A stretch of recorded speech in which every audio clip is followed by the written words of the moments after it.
of news hours with ghostwriters I have done. You know what I'm saying? But I need to count that. However many episode today is January the 7th, 2025. I am currently at Texas A&M University in College Station. Been on the road. Aggieland, this is my last morning in Texas A&M, guys. So y'all know the routine. Y'all know the drill. Gonna wait for some people to jump up in the stream, man. We super early this morning. Super early. But I got prepared content for probably the first time since I've been on the road for like 8 days. You guys come in, y'all say good morning. Hit the like button. Hope you guys have a little bit of patience with me this morning. Gonna hang out in the stream for a little bit probably because we so early, about 10, 15 minutes.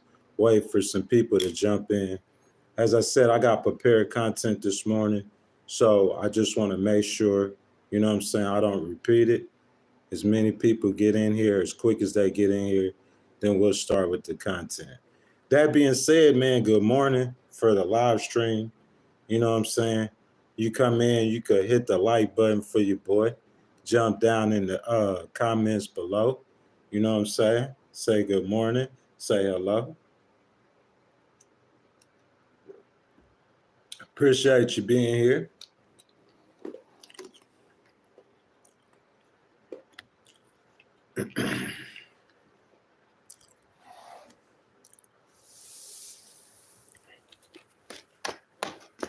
Could the price of groceries cost the Republicans the 2026 midterms?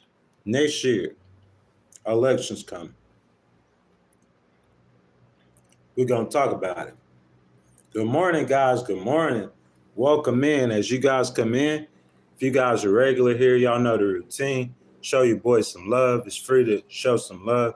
Hit the like button on that video. Guys, in the morning times, you know what I'm saying, especially me starting this early, I'm going to take about 10, 15 minutes, gives the algorithm time for people to jump in here. You know what I'm saying? I appreciate your patience. I see DJ the Chef. It seemed like I seen him in here before. He said, in brightest day and blackest night, no evil shall escape my sight. Leave those who worship evil's might. Beware my power. Green Lantern's light. I hear you, my brother. Hey, as you guys come in, I ask that you guys hit the thumbs up on the video. You know what I'm saying? It's free to show your boy some love. Out here on the road at Texas A&M. Finna bring y'all some fabulous content. You see what I'm saying? If y'all just be patient. That thumbnail y'all seen, that is a real presidential seal, by the way. That is the 41st president of the United States, George H.W. Bush. Salute him out here in Aggieland, my last day out here. So is that Roblexon says, hey, sir, hello. DJ the Chef said Texas A&M, of course, Aggieland. You know what I'm saying? You watch the content. I did 3 episodes tapping in Aggieland. This news hour with Ghostwriter, though. We got prepared content this morning. You know what I'm saying? On the road. I've been on the road for about 8 days. 8 days. Yeah, I said Aggieland, sir. Yes, sir. As you guys come in, I ask that y'all like the video for your boy. It's free to show some love. If you enjoying the content, subscribe to the channel. Guys, hit the notification bell so you could be notified when we come live. If you want to talk politics, and like these wonderful people doing right now, jump down here in the comments, in the chat, let your voices be heard. DJ the Chef said he's in San Antonio. I say shout out to San Antonio.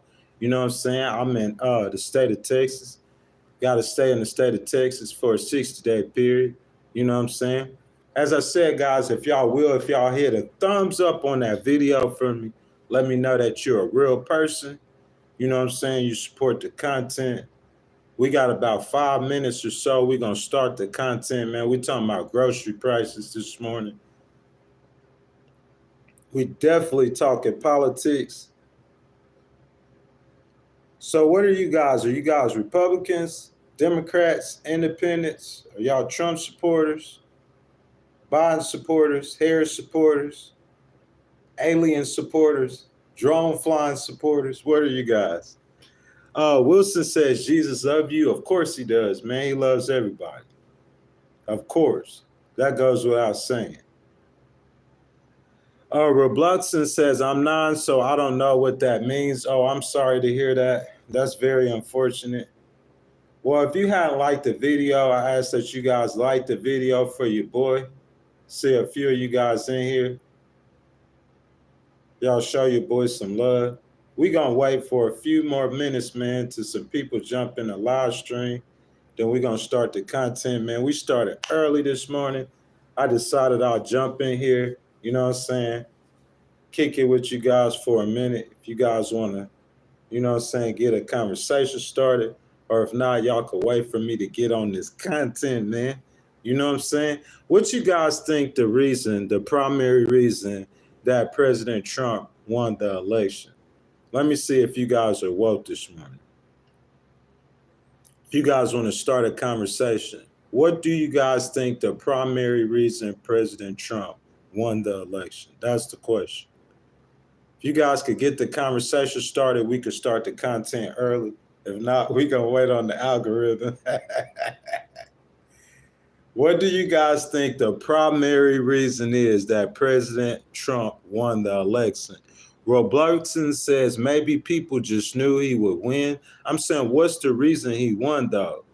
Big Thug Motivation says the most votes. Of course, the most votes. But why did he get the most votes? DJ the Chef says people are tired of the woke culture. Please explain that. The woke culture, what about the woke culture are people tired of? You see what I'm saying? And like I'm saying, how does that explain to me if I'm, say, from India and I don't understand the American elections? How does that explain to me how President Trump won the election? By saying people are tired of the woke culture. I'm saying, tell me the reason why whenever I step into a ballot booth that I said I'm going to vote for President Trump instead of Vice President Kamala. I'm saying, like, what's the reason for that, guys? Y'all give me the reason for that. I got the content ready for y'all, man, waiting to start. You know what I'm saying? He said Trump isn't affecting our lives. He wasn't at the time because he ain't president. But I'm saying he will be affecting our lives whenever he becomes president. Maybe not him directly, but his policies will, right? Y'all agree with that, don't y'all? Went the wrong way.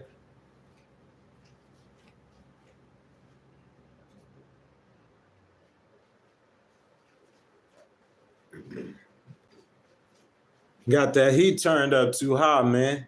How many of y'all being affected by that winter cold out here, man? I'm out here in Texas, College Station, Aggieland, Texas A&M University. You guys in here kicking it with me. I ask y'all hit me a thumbs up on that video, man. I'm finna deliver to y'all some grade A content. You know what I'm saying? Put y'all in the minds of the American voters. That's why I asked y'all that question, and I appreciate y'all participating. So far, Robloxon says he's in Madison, Wisconsin. I know y'all getting it out there, boy. It's so cold out there. Sir, if you hadn't liked that video, I ask that you hit a thumbs up for me. DJ the Chef, Big Thug Motivation, Wilson Armstrong, that's for y'all, man. So I know y'all participating. I know somebody ain't hit that thumbs up for me. Go ahead, get that like button up for me. I would appreciate that. So guys, you are kicking it with your boy Ghostwriter. News Hour with Ghostwriter, Legal Wars Podcast. Could the price of grocery cost the Republicans the 2026 midterms? Good morning, everyone. Welcome to the Legal Wars Podcast. It's your favorite host, the Ghost. As you guys come in, I ask that you guys show your boy some love. Hit a thumbs up, hit a like on that video. If you guys enjoying the content, I ask that you subscribe to the channel, hit the notification bell, but most importantly, guys, jump down in the comments at any time, Republicans, Independents, Democrats alike, let your voice be heard. We're going to have a conversation. That's how we do on the Legal Wars podcast. So, guys, let's go ahead and jump to the content. The question is, could the price of groceries cost the Republicans the 2026 midterms? I want to see what you guys think. So the information that I'm about to give to you was brought to you in part by Paul Boger, Chuck Kornbach, Sarah Collis, and it was in a news article by NPR, and the voters were explaining why they voted for President Trump. So that's what I asked you guys. Why did you guys vote for President Trump? So everyone, that's what we're looking for. Why did people vote for President Trump? Voters across 3 states pivotal to the presidential election cite the economy and immigrations as being their reasons for vote for President Trump. What do you guys say? Do you guys agree with that? What are the reasons why you voted for President Trump? Do you guys say that economy and or immigration or issue associated with those 2 things are the reason you voted for him? Okay, NPR stations in 3 states that were pivotal to the election sent reporters out to find people and ask them what motivated them to vote the way they did. So let's start in Wisconsin, guys. So Chuck Kornbach says that I'm Chuck Kornbach in Milwaukee, outside the El Rey Supermercado in a largely Latino neighborhood. You guys follow me, okay? The gentleman is in Milwaukee, Wisconsin, outside of a Latino restaurant, okay? So he bumps into a lady, and her name is Brenda Sellier, okay? So Brenda Sellier in Milwaukee, Wisconsin, outside a Latino restaurant, is sitting in her black pickup truck, and she got on a red MAGA hat, okay, on the dashboard. And she got a Trump Vance decal on the back window. She's a first-time voter. She's born in Mexico, and she gently asking her 2 children to be quieter. Does this not look like a traditionally Democratic voter to you guys? That's what I'm saying. So this is a perfect example. That's why I use this information. So boots on the ground, real life, they're facing a voter, okay? And so this voter was born in Mexico. She's a first-time voter. She's a Latina woman in Milwaukee, Wisconsin. She's got on a MAGA hat. Now she's going to explain to us the reason she voted for Trump, and the reason she said is because number one person, the price of living is too high. She says the food is very expensive. Everything is very expensive, and I don't like it. Guys, I want to draw your attention to a real life voter.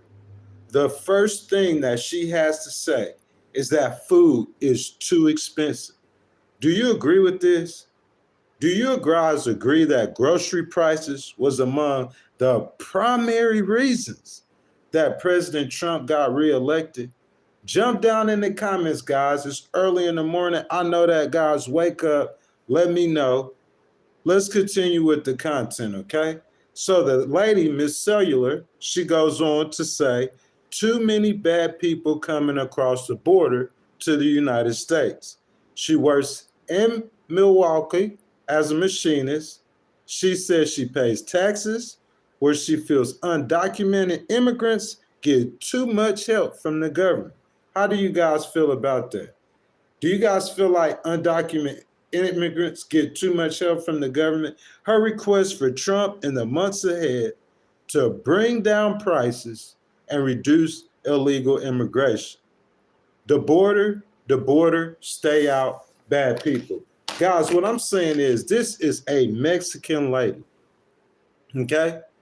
This is a Mexican lady, a first-time voter, Mexican-born in America, and she voting for Trump in Milwaukee, Wisconsin.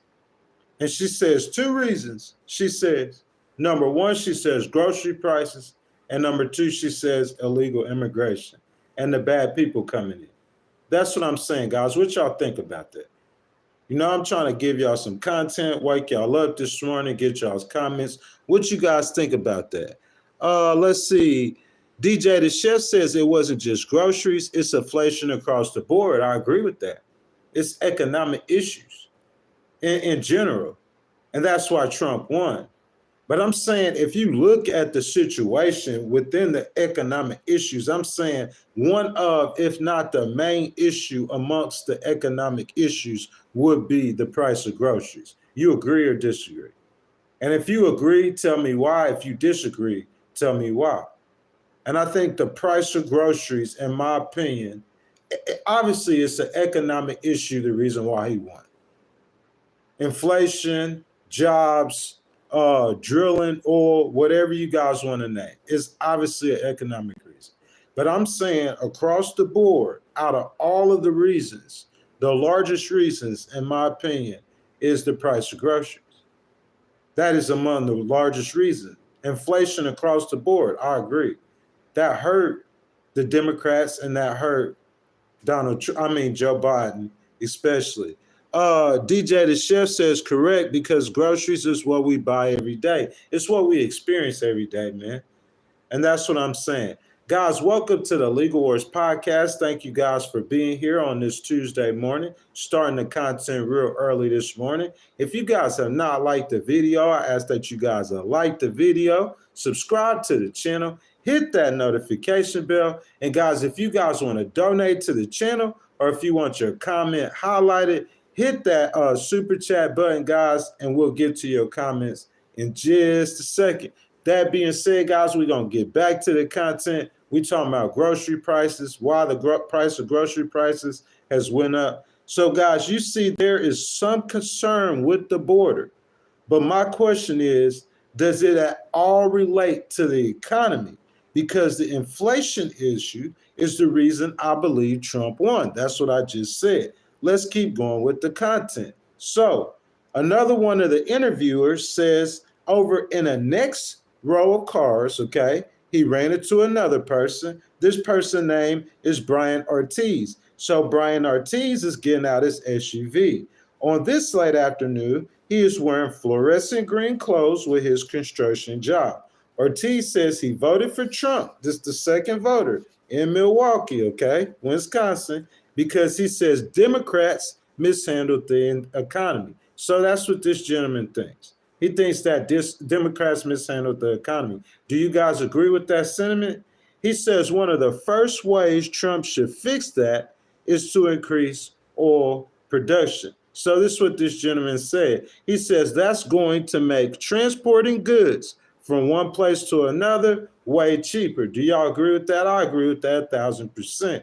Ortiz, who was born and raised in Puerto Rico, says he wasn't upset by a comedian's description of his birthplace at that Trump rally last month, if you guys remember, as a, quote, floating island of garbage. For him, he says, Trump's promise to reduce illegal immigration will help him find work. Ortiz says that I lost jobs just because they wanted to hire someone that was willing to take a lower paying job than normal. Guys, I would say that is, to me, that's just amazing. For you to see someone who has come to America, maybe they come legally or somehow they've come here legal. They're here legally now. But I'm saying they're like first generation, second generation immigrant from Puerto Rico. And they're saying one of their primary reasons for I'm going to vote for President Trump as an immigrant is because he's going to stop other immigrants from coming to America. It's like a competition thing. Dude, that is really amazing to me, okay? Guys, welcome to the Legal Wars podcast. As you guys come in, I ask that you guys, if y'all are enjoying the content, that you'll like the video, subscribe to the channel, hit that notification bell. Most importantly, Republicans, Democrats, independents alike, I ask that y'all jump down in your comments, let your voices be heard as we discuss this content, okay? So once again, we're talking about voters and why they voted for President Trump. So we have another voter here, despite the backing of Trump in this one Milwaukee parking lot. About 77% of the voters in Milwaukee back Vice President Harris, okay? but that was less than President Biden's support 4 years ago, part of why analysts say Trump was able to carry Wisconsin. For NPR News, that's Chuck Quambart in Milwaukee, okay? So here's Sarah Collis in Atlanta. She says Trump won the state by 117,000 more votes than Vice President Harris. That's 10 times more than President Biden's margin of victory in 2020.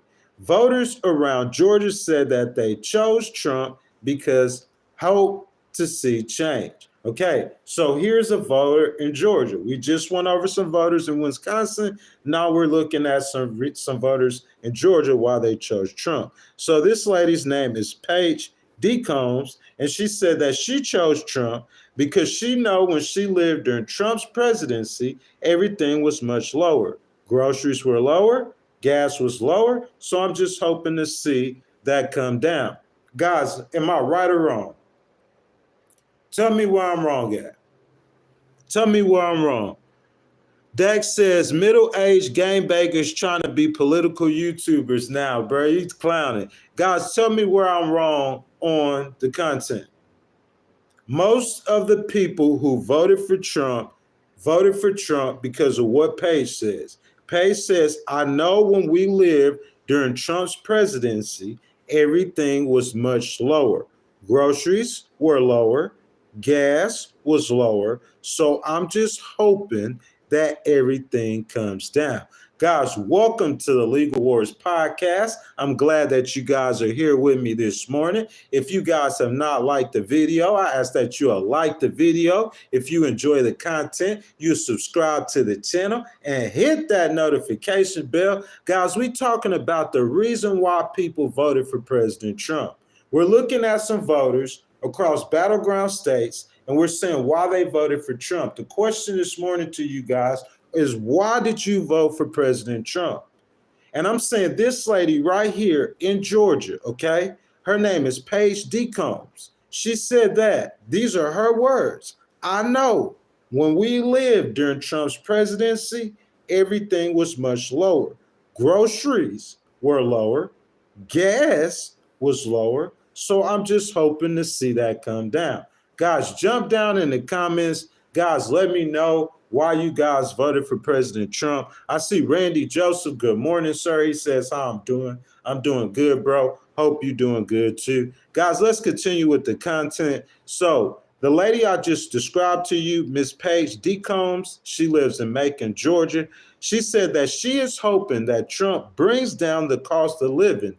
Inflation has cooled in recent months, but some voters are still nostalgic for lower prices, especially grocery prices during the Trump era. Guys, am I right or wrong? Across the board, you talk to them female voters, Trump has promised to curb inflation in part by bringing down energy costs, okay?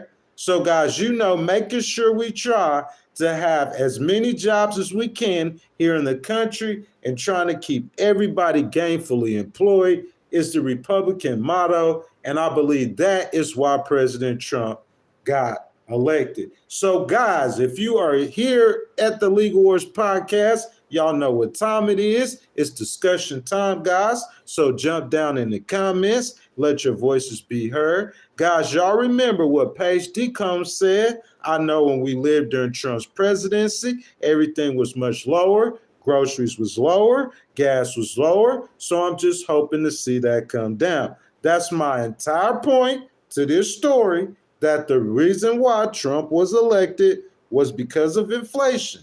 And tied to inflation, first or somewhat amongst the top of the list is grocery prices. That is my assessment. Do you guys agree? So I ask you guys, if you guys have not, I ask that you guys will like the video. If you're enjoying the content, you subscribe to the channel, hit that notification bell. And guys, if you want to donate to the channel and let your voices be heard, hit that super chat button. Your comment will be highlighted. We could start a discussion on the topic of your choice, and your donation is much appreciated. Guys, this morning, what you guys think?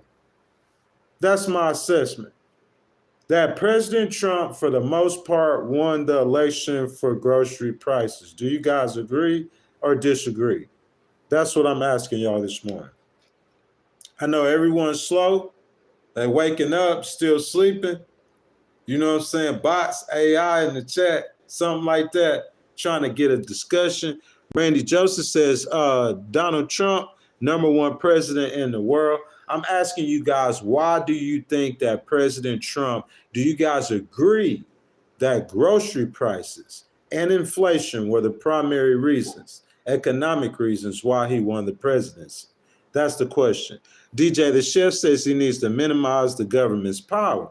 I'm saying I somewhat agree with that to a larger extent. But here's my question. DJ the Chef says that he thinks that we need to minimize the government power. Do you think that Donald Trump is the man for that job? That's my question. Do you think that is he willing to minimize the government power, or is VP Harrison then right? He believes in authoritarian kind of leadership or rule. That's the question. You know what I'm saying? Because I don't know personally. I can't tell you personally. We're going to have to see.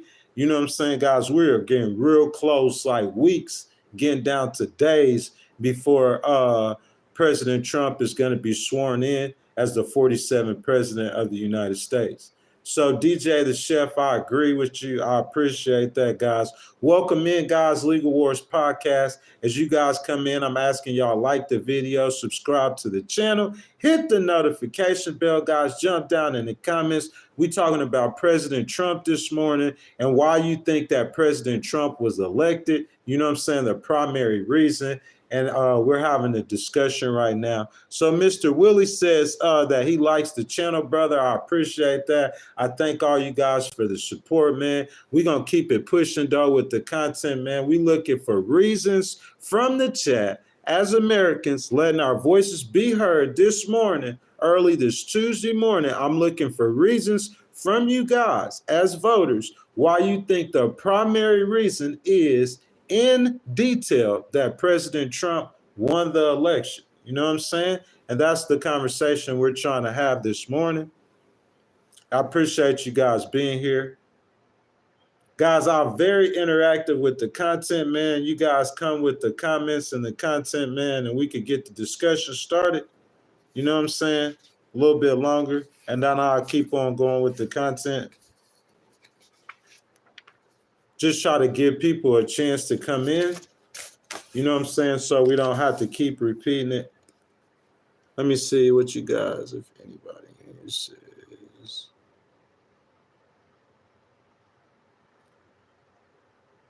Like DJ Chef has said, that groceries is what we buy every day, and I agree with that. You know what I'm saying? I think with the president, like whenever we're talking president, the politicians that affect us the most are going to be the local politicians.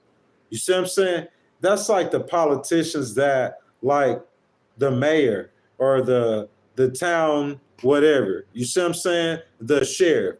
Those are the people that affect us the most. But what I'm saying is that when you're looking at on a presidential level and on presidential politics, I'm saying presidential politics can affect us. It's just going to affect us in different ways and not as broadly as the local politicians will. We could talk about that too. My brother Andrew Deary has entered the chat. Good morning. Happy Tuesday to you, my brother. I salute you. I hope you're having a good day. Mr. Andrew, you know the drill, bro. I hope you liked the video already. You know what I'm saying? For you newcomers coming in, I hope y'all subscribe to the channel. Hit that notification bell. Jump down in the comments, guys.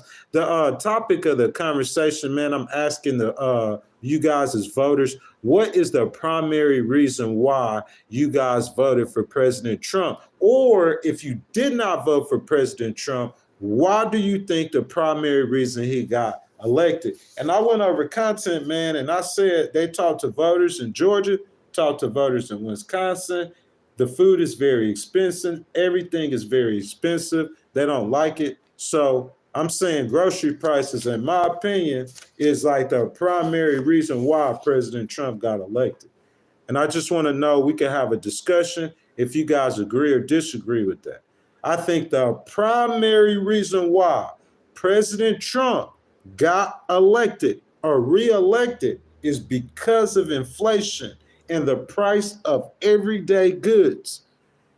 And that's what I'm trying to say. If people thinking in their mind that everyday goods can be affected by our president or a leader in Washington, that's why I said most of the politics that affect you. I remember I first got to Harris County and I was at the library and there was a lady that was here and she was talking about a decision that was going to be made by somebody on the school board that was going to affect like 100,000 children. Most of the things that affect you on your daily life is going to be done by local politicians. But what I'm saying, if you could get an election where you have politicians to where they're thinking that politics by politician is going to affect things like everyday food prices, you see what I'm saying? And I think that is the primary reason why Trump got elected. I think inflation killed the Democrats. They didn't see it coming. It blindsided them. You see what I'm saying? It like Mike Tyson them, you know? Muhammad Ali them, TKO. Democrats didn't see inflation coming. And that's why they lost as bad as they did. That's my opinion. So Andrew says, good morning, of course. Randy Joseph is supporting Trump. He's showing his support. Soul Burner says, question, do you eat? Man, I'm not doing that. Andrew says the judge denied his delay of his sentence. AN says immigration. Can you expound on that, please, AN? What do you mean about immigration? Because I had someone in here said that too. They thought immigration too. But what I'm saying is the reason why this person said immigration is because it's connected to the economy. Because this person says, hold on a second. This person says, all right, so she says the same thing about immigration, okay? Too many bad people coming across the border to the United States. Her name is Cellular. She works in Milwaukee as a machinist, and she's a Mexican voter who voted for Trump, okay? She says she pays taxes, and she feels undocumented immigrants get too much help from the government. You see what I'm saying? Just like another one of these voters, a Puerto Rican guy, he said the same thing. So even though their concern is immigration, what I'm saying is economy related. That's grocery prices, that's inflation. That's what I'm saying.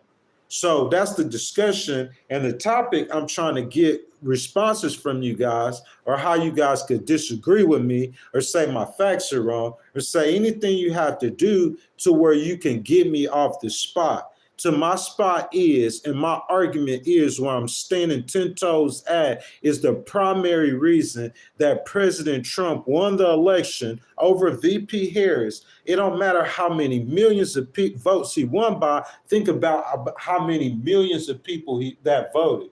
So the primary reason why he won the election over VP Harris was because of inflation. And on top of that list is grocery prices. That's all I'm saying. And if you guys could come in the comments and you could debate me and argue me with that and tell me the reason why that's not true, you see what I'm saying? But I'm saying that is where I'm standing at with that. And that's my argument for that. And I'm saying that to you guys for a reason to go to the next point, because the next point is that grocery prices might not be lower.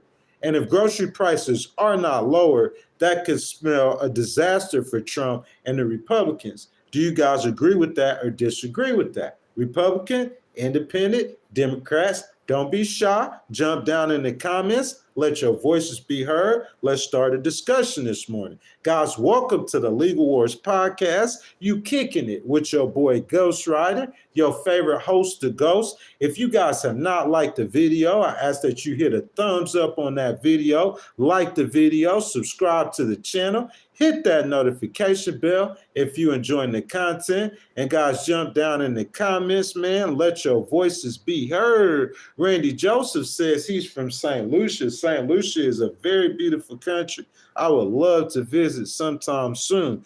DJ Chef says, look up Joe Rogan on DOD Directive 5240.001 on martial law. Even where RFK talked about it. Man, I know different presidents, whenever they come into office, they've threatened martial law. There is times when presidents do use martial law, but if I think that's going to be, like, I think a lot of that is political scare tactics. That's just my opinion. I think you have a lot of political scare tactics involved when we're talking about Trump or when they were talking about Obama. I heard that a lot when they were saying Obama was president or going to be president. That's all I think that is. I don't think like the federal government is going to operate too much more differently than they operate right now. That's my opinion. So let's see. AN says rent is relevant to demand. So people, less availability, more money for less. VP Harris had addressed when you allow so many immigrants to come into America. See, the Democrats created the problem, so they felt like they had the solution for the problem. So that when you allow so many immigrants to come to America, you looking at 10 to 20 million people. Of course, that's going to create a housing crisis, which the regular American citizens felt, which why they said they felt like the immigrants are taking their resources. So the Democrats said the fix for that housing crisis would be to build more houses. How many of us, whether you voted for her or not, whether you supported her or not, how many of us heard VP Harris said that, talk about the housing crisis and building 3 million more houses? So that's a very good point, sir. You know what I'm saying? We definitely need more housing.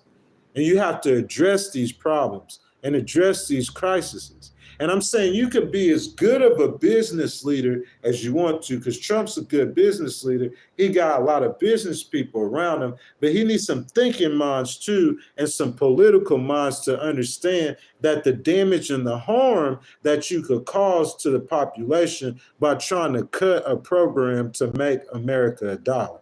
Do you guys agree or disagree with that sentiment? Guys, welcome to the Legal Wars podcast, man. You kicking it with your favorite host, the Ghost, guys. I'm glad you guys could be with me, giving me your time this Tuesday morning. Guys, news hour, if you would go ahead, hit a thumbs up on that video. If you enjoying the content, subscribe to the channel, hit that notification bell, guys. Jump down in the comments. Let your voices be heard. DJ the Chef says, you leave out the Libertarian and the Green Party. Sir, if you watch the content from a couple of more days, I do not at all.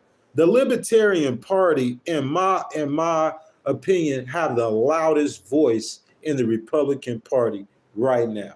That's my take on that. I don't know if you guys will hear this from anywhere else or if you have heard this from anywhere else. But that's my take on it right now. The Libertarians have the loudest voice in the Republican Party right now. That's another good point. Because Elon Musk is a libertarian. At heart, that is exactly what he is. That's why you heard him speak the way he spoke when he was talking about those immigrants, saying that we do need immigrants, and he broke with traditional MAGA and Steve Bannon type people. Because it is definitely 100,000, 500,000, 500 million times true that Elon Musk is a libertarian. So the Green Party is affiliated, if I'm not mistaken, you guys correct me, is somewhat affiliated with the Libertarian Party. They all caucus with the Republican Party. You see what I'm saying? MAGA for a minute had dominance in the Republican Party before Steve Bannon went to jail. But since Steve Bannon went to jail, Elon and them taking over, and the Republican Party is really about money and economic issues. They have turned completely to a party of complete economic issues. And in this election cycle, I mean, the House, they didn't really dominate. They overperformed. But in the Senate, they dominated. And definitely we see President Trump, he overperformed as well. So that's my assessment on that as well. Let's see. AN says more uninsured motorists, insurance goes up. That's directly related to inflation. Most definitely. There's a lot of issues that's related to inflation. A whole lot of issues. There's a whole lot of issues that's related to everyday pocketbook issues. That's what I'm saying. And to me, that's what this whole conversation or this whole discussion or this whole topic is about, is pocketbook issues. And when it came down to it, you had two candidates. First of all, you had Joe Biden and Donald Trump. And Donald Trump was the previous president. Joe Biden was the president now. Regardless of how good Joe Biden's numbers are, because his raw data numbers on the economy are extraordinary. So regardless of how good those numbers are, the way it feels in everyday life in people's pockets and their pocketbook issues, like these voters said, they remember the times when President Trump was and the prices were lower. So I just wanted to make that point, that is the primary reason why that President Trump was elected, was because of, yes, inflation overall, but everyday prices such as groceries, such as someone in the chat in the stream said, because that's something we got to buy every day. And once we made that point, we're going to go to segment 2. And I'm going to tell y'all that grocery prices might not come down. And I'm going to tell y'all why. That's just real, man. I'm going to tell y'all grocery prices might not come down, and I'm going to tell y'all why.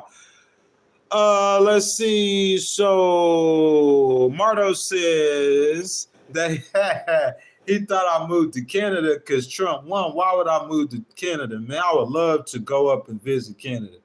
Personally, right now, like, I'm confined to the state of Texas right now. I can't leave Texas for over 60 days. I'm not a criminal whatsoever, but it is related to the government. You know what I'm saying? I'm waiting for them to give me some directive for my immediate future. You know what I'm saying? But in the meantime, Legal Wars Podcast is on the road. I'm up here at Texas A&M, kicking it with y'all on my last day here, giving y'all my time. I'm glad you guys are with me.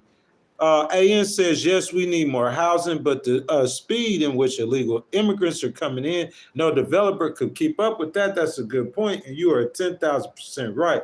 But the only issue with that is we don't have to worry about that no more, okay? Because we can be one thing, 10,000, one thing for sure, and two things for certain. That the number of people, the flow of anybody coming across America is going to be extremely slow right now. So we could say that even if you didn't support Trump in the election, we could say thumbs up and we happy about that, correct? The number and the flow of migrants across the border will be down right now. So I'm saying while the flow and the migrants are down right now, this is the time right now where we need to start building, get the housing. We need to catch up. Whether or not we can keep up or whether or not we can or can't keep up, I'm saying we need to start building right now. Not depending on private businesses to do it, unless one of Donald Trump's billionaire buddies makes a deal, which I'm not hating on. Because I'm saying regardless of how it happens, I'm saying we need housing right now in America. Bottom line, point blank. Agree or disagree? So that's my sentiment on that. Mardo says, is Kamala still paying me? Sir, Kamala never paid me. The Democrats never pay me whatsoever. You see what I'm saying? Like I just came on here, man, I expressed myself. I try to deliver great content, invoke thought for people to think about. You know what I'm saying? And just do Legal Wars Podcast, man. That's what I try to do. Patrick says, yes, the price of groceries was a large detriment of the 2024 election. However, to say that it was the ultimate reason Trump got elected might be a reach. Yes, sir, I'm not saying it's the ultimate reason. But I'm saying if you do 10 reasons, okay, and I say you got 100 people, and say out of 100 people, like 18% of the reason is that's the largest amount. You know what I'm saying? 18% of the reason has to do with grocery prices. That's what I'm saying. The largest percent of the reason why Trump won the election was because of inflation. Me saying grocery prices is a reach, but I'm saying everyday pocketbook issues. What I look at that when I think of grocery prices, I look at women, female voters who do a lot of shopping in the house. And they remember, so they have to be older voters. They remember, you know what I'm saying, a time when Trump, and they went to get these same 12 eggs that cost $1.50 with Trump, but now they cost $2.25 with Biden. And that's everything across the board. They remember it being like that. Those women voters, to me, are a large segment of the population, and that tipped the scale for Trump. Listen, there is other things, other factors that helped Trump win the election. I'm not disputing that. The God culture, Elon Musk, the Tony Hawk persona or aura, to where he's like some superhero that the young men look up to. He's creating robots and AI and some super like futuristic, like driverless cars, and all the young guys with the, you know what I'm saying, the investing in crypto, and like Joe Rogan and like JD Vance and like Vivek and the tech culture, and you put together a coalition. There was multiple coalitions that helped Trump win. So like, please don't misunderstand me. And I understand the multiple coalitions, excuse me. But I'm saying, to me, like, one of the primary reasons that helped Trump win, definitely, 10,000% was grocery prices. Definitely. Let's see. So Shay says, prices are a high cost of corporate greed. Trump is not going after corporate. Tim says eggs are almost $5 a dozen across the country. You know what I'm saying? That's my point exactly. He's talking to Shay. He says, will you retract when prices come down on gas and groceries? Like I'm saying, if prices come down on groceries, you know what I'm saying? That would be a good point. But Tim, I'm going to use that if you don't mind. And we're going to pin that message. And we're going to use that as a segue into our next point. So, guys, welcome to the Legal Wars podcast, guys. I'm glad you guys could be here. Guys, I ask, if you haven't already, that you guys will like the video. If you're enjoying the content, you subscribe to the channel or hit the notification bell. And, guys, if you want to donate to the channel or let your voices be heard, hit that super chat button. Your comment will be highlighted. We'll start a discussion on the topic of your choice, and your donation is much appreciated. So, guys, this information that I'm about to provide to you right now is provided in part by Rob Weil on December the 12th to NBC News and other places. President-elect Donald Trump is acknowledging it might be difficult to bring down grocery prices. I'm going to stop right there, and I'm going to let y'all catch up.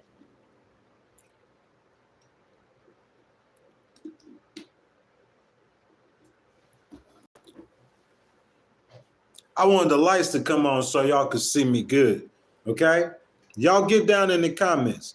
So, President-elect Donald Trump, according to Rob Weil, who wrote this December 12th to NBC News, is acknowledging it might be difficult to bring down grocery prices. Oh, I don't care about no NBC News. Well, let's keep reading. Despite making it a key tenet of his presidential campaign. So where he said this at? In an interview with Time Magazine. So if you don't believe me, go ahead and look it up. Interview with Time Magazine. Look it up for yourself. Okay? So in this interview with Time Magazine, and this was the interview which named Trump the president, the person of the year. So we know where the information come from. Exactly. So you can look it up. It's easy to obtain, okay? Let's see if they talking and telling the truth. Trump said he nevertheless believes it'll happen through lower energy costs and supply chain improvements. Let's keep going. Asked whether his presidency would be a failure if grocery prices don't come down. So I'm not the only person thinking this. Other people, interviewers, are thinking this too. So they asked President Trump, Mr. President, will your entire presidency be a failure if grocery prices don't come down? What did President Trump say? He responded, it would not. And then he started blaming the Biden administration for the way it handled the inflation that led to higher food prices in the first place. Do you guys agree with that or not? Do you guys think that the way President Biden handled inflation is what held to higher food prices? Yes or no? This is what Trump said. Look, they got them up. I like to bring them down. It's hard to bring things down once they're up. You know, it's very hard, he said in an interview which was published on Thursday. But I think that they will. I think that energy is going to bring them down. I think a better supply chain is going to bring them down. You know, the supply chain is broken. It's broken, Trump said. So it looked like President Trump is showing showing a lack of confidence in whether or not he could bring the energy prices down. That's what I'm reading. You know what I'm saying? DJ the Surf said Joe Biden signed DOD Directive 5240.01. Yes, sir. If you want to expound on that, you can. You know what I'm saying? But Mr. Tim, I'm responding to you. Mr. Tim says, Shay, will you retract when prices are going to come down? Well, I'm saying President Trump has already had an interview about said topic or said conversation. And in that interview with Time Magazine, when Tom named him the Person of the Year for 2024, you could go research it for yourself. President Trump acknowledged that it would be very difficult to bring down grocery prices, despite making it a key tenet of his presidential campaign. That's what I'm saying. That's the conversation I have. So, guys, I'm just asking y'all, guys, do you think that it's going to be tough or it's going to be hard or it's going to be difficult for President Trump to bring down grocery prices? That's my question. Is inflation an issue to where it's like, okay, inflation is just a generational issue. Every 20 years, the price of eggs is going to go up and it's not going to come down. So due to COVID, that spawned maybe a little bit early, but around the time when inflation was going to hit anyway. And so it's just there. That those egg prices are stuck there, and there's nothing that we could do to change those egg prices. Do you guys think that's how it's going to go, or you guys think that Donald Trump's going to bring them down? Because my whole point of this whole stream and talking to you guys at all this morning is because I believe what this person says when they ask Donald Trump if his presidency hangs in the balance on whether or not grocery prices come down or not. I believe that President Trump's presidency hangs in the balance and on the fact of whether or not grocery prices are lowered or not. Guys, welcome to the Legal Wars podcast. I'm glad you guys could be with me this morning, taking your time, some spins with your boy, your favorite host, the Ghost. If you guys have not liked the video, I ask that y'all like the video, subscribe to the channel, hit that notification bell, guys. Jump down in the comments. Let your voices be heard. DJ the Chef says 524 point. He's talking about martial law. Okay, James Sanson says he won't. He is a coward. I'm saying, James, I don't say, listen, I'm not saying that President Trump won't attempt to bring grocery prices down, because I think he's going to try to set a bold agenda quickly, you know what I'm saying, to attempt to to form the American economy within his image or his vision of America. You see what I'm saying? So I'm not hating on him in that aspect. The point that I'm saying is I'm saying, will he be able through legislative means or any other kind of means to be able to bring the grocery prices down? Because if he does not, and if he is not able to bring those grocery prices down, I believe that his presidency hangs on that. So Jim says that I'm wrong about everything. He said, I don't see it. Take another look. The positions, talk about it when your opinions become flawed.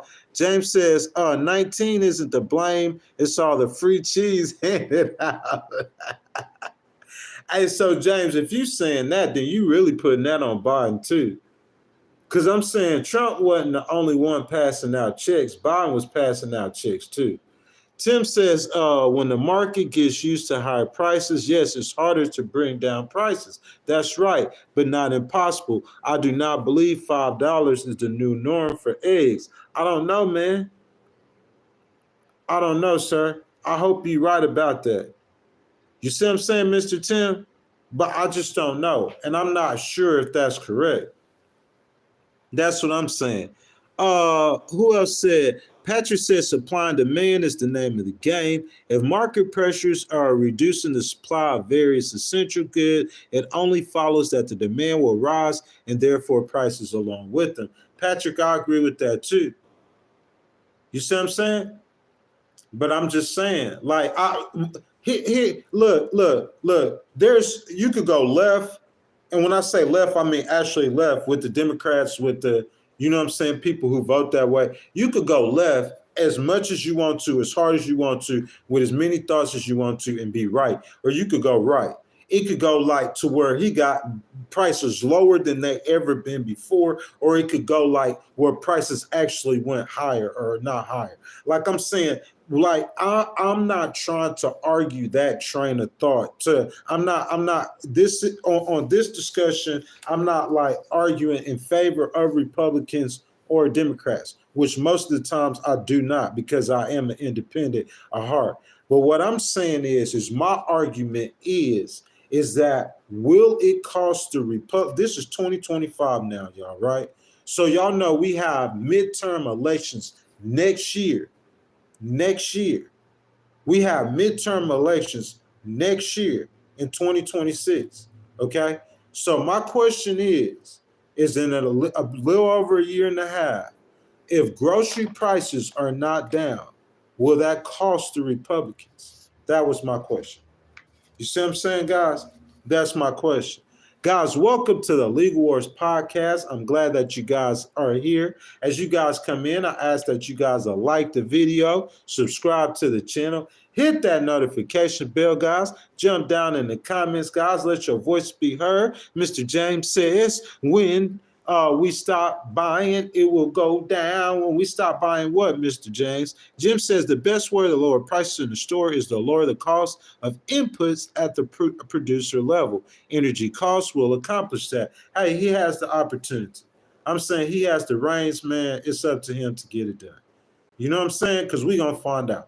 Like I said, I appreciate you guys. I'm saying my train of thought is if he's not able to accomplish it, will it cost him the election? Let me see. I'm going to try to get somebody else in here. Foxman says, of course, it will hurt him. You know what I'm saying? Like, I agree with that. You know what I'm saying? James says, depends on how many days you were in jail. I'm not sure. Let's see. Yeah, I agree with that, sir. Of course, it will hurt him. Guys, I'm going to keep going on with the content, okay? So food prices have indeed soared since the onset of the 19 pandemic in the spring of 2020, rising 23% overall. During that period, much of which has coincided with President Joe Biden's tenure in the White House. However, the pace of price growth has slowed drastically over the past year and is now less than 2%. A host of factors are responsible for the slowdown, including the very ones Trump is counting on. At about $3 a gallon, gasoline prices have returned to multi-year lows and could decline further following an announcement from OPEC this week cutting its world oil demand forecast. Agricultural import prices increases have also moderated this year, according to data from the Bureau of Labor Statistics, along container shipping prices that have come down since surging over the summer, according to Exna. Still, food price growth is notoriously volatile, and many factors that determine costs are often outside the government's control. Egg prices, for example, are once again on the rise, mostly the result of surging demand on reduced supplies due to avian flu. Guys, that's my question. Do you think that you could better manipulate and control these prices by doing it on a federal level? Like saying, okay, I'm going to dictate to Walmart that you can't charge this much money for eggs. That's my question. Because I'm saying that was the proposal that VP Harris put across. Because I'm saying, think about it. Let's think for a second. If you cannot get these prices down, okay, if you're not able to, it's going to cost you in that election. So the Democrats are going to come at him saying that, look, he wasn't able to get it down. I'm going to tell you how we get it down. We need federal regulation. That's what VP Harris said the first time. So if they come back through and they say that they need federal regulation as well, I'm saying, guys,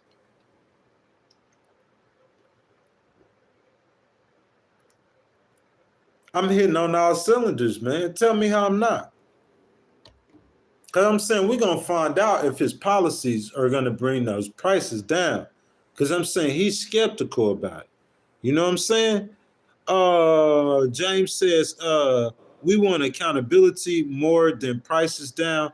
I'm saying if you say that, James, that's what you want. But I started the content out with showing the majority of the voters, the just like normally in election periods and election times, the majority of the voters voted according to an economic issue. That's what I shared, Mr. James. Fossman said we need smaller government. I agree with that. But I'm saying, do you think that Trump is the president to bring us smaller government? That's my question. Patrick said, I think if his administration delivers on reducing government spending and balancing the budget, that will buy him time. Man, like I agree with that, Patrick, 1,000%. But the problem is, I don't think that, you know what I'm saying, necessarily they'll balance the budget. Like it's possible. It's possible. You know what I'm saying? If you could reduce the deficit or just stop the bleeding, son, like I think you would say that was a successful presidency. You know what I'm saying? But like I said, we just gotta wait and take our time, and we just gonna have to see how it turns out. Let's see. Patrick said if he stays off global war, like I don't think global war, I'm not sure about that situation. I understand where you're saying the potential of it happening. I just think that the issue, I think with Russia, that pretty much solved that issue. I think Israel will flame up every few years, every so often, and I think that that Israel situation was going to die out within the next year or two. You know what I'm saying? It was going to get resolved regardless of who president. Since Trump is president, he's going to get the credit for it. So within a year or two, I think that Israel's situation will be resolved. I think Russia, like the same thing or quicker, and I don't think Russia's going to be too quick to try to invade in foreign countries after what just happened. And I think like he's still going to have to deal with China. That's my opinion. Because China's going to go for Taiwan. I'm not sure if they're going to do it during the Trump administration, but I don't think they're as scared of attacking a neighbor because that Trump is president. You see what I'm saying? Like, because he is president, it's possible that that can inflame it. You see what I'm saying? So I don't think that no one is actually scared of Trump as being president as like we think we are. That's just my opinion. I might be wrong. So let's see. Okay, guys. So keep it going with the content. Yet another of Trump's proposal will likely result in putting additional upward pressure on food costs. Okay, deportations. Asked by Time reporters about this issue, Trump again demurred, stating he would still allow some immigrants to enter legally, but not ones from the jail. Dog, we said this the whole time. Good morning, my brother Tommy. Tony, how you doing? Bro, we said this the whole time. Those MAGA people saying that they don't want no immigrants whatsoever coming into America, that's not where Trump's staying with that. You feel what I'm saying?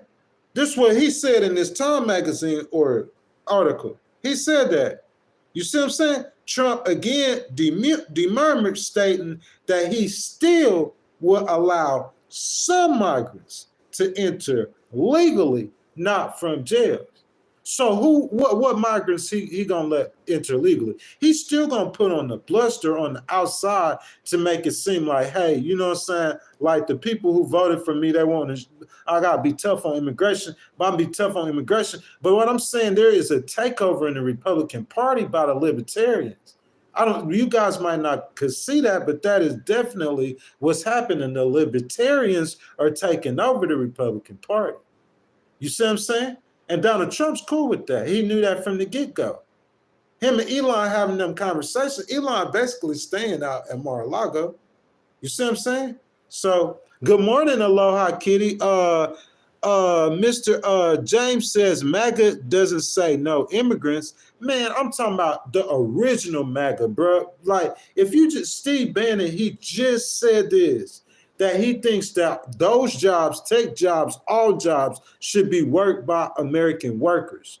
The foundation or the fundamental people who created MAGA, they do not believe in allowing immigrants into America. Any immigrants, y'all argue me and tell me where I'm wrong at.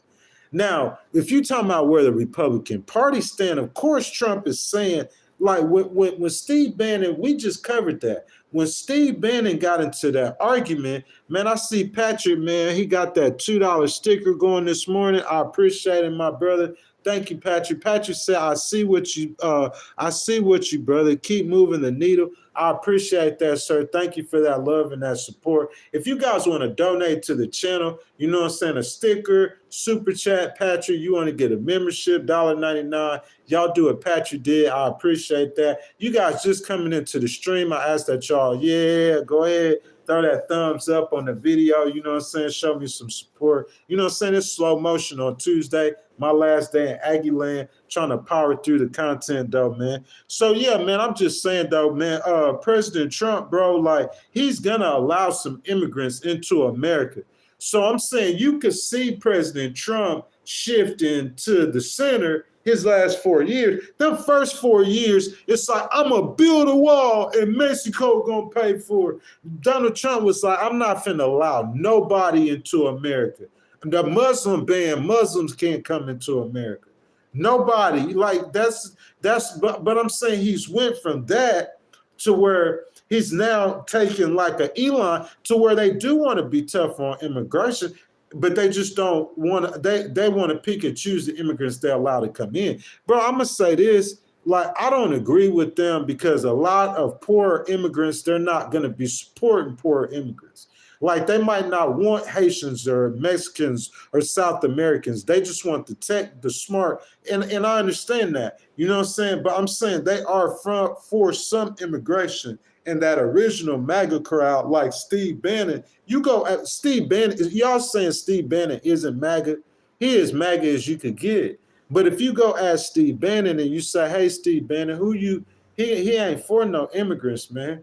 But I'm saying Trump has moved a little bit to the center or to the left on immigration. And I think Tom Homan and them, I think they'll still try to put on an outward show like they're tough on immigration, but I think they're definitely going to be allowing more migrants into America than we think. You know what I'm saying? Tony says, I'd rather tune to you, any news, brother, compared to CNN and MSNBC. I really appreciate that. Michael Madison says, America first. That's what I'm saying. What does America first mean today? I know what it means. You see what I'm saying? I know what America first means. I know you guys probably know what it means. And America first is that original MAGA movement, is what I'm saying. Am I right or wrong, guys? Tell me where I'm wrong. America first is that's what it is. That we don't need immigrants to work the tech jobs. We're going to get our Americans to work the tech jobs. We don't need this people to do this. That's what America first is. I'm not hating on the movement. I'm just saying within the roots or the foundations of that particular movement right there that we're talking about, they don't want no Indian guys to come over, work in tech jobs in San Francisco and Austin, is what I'm saying.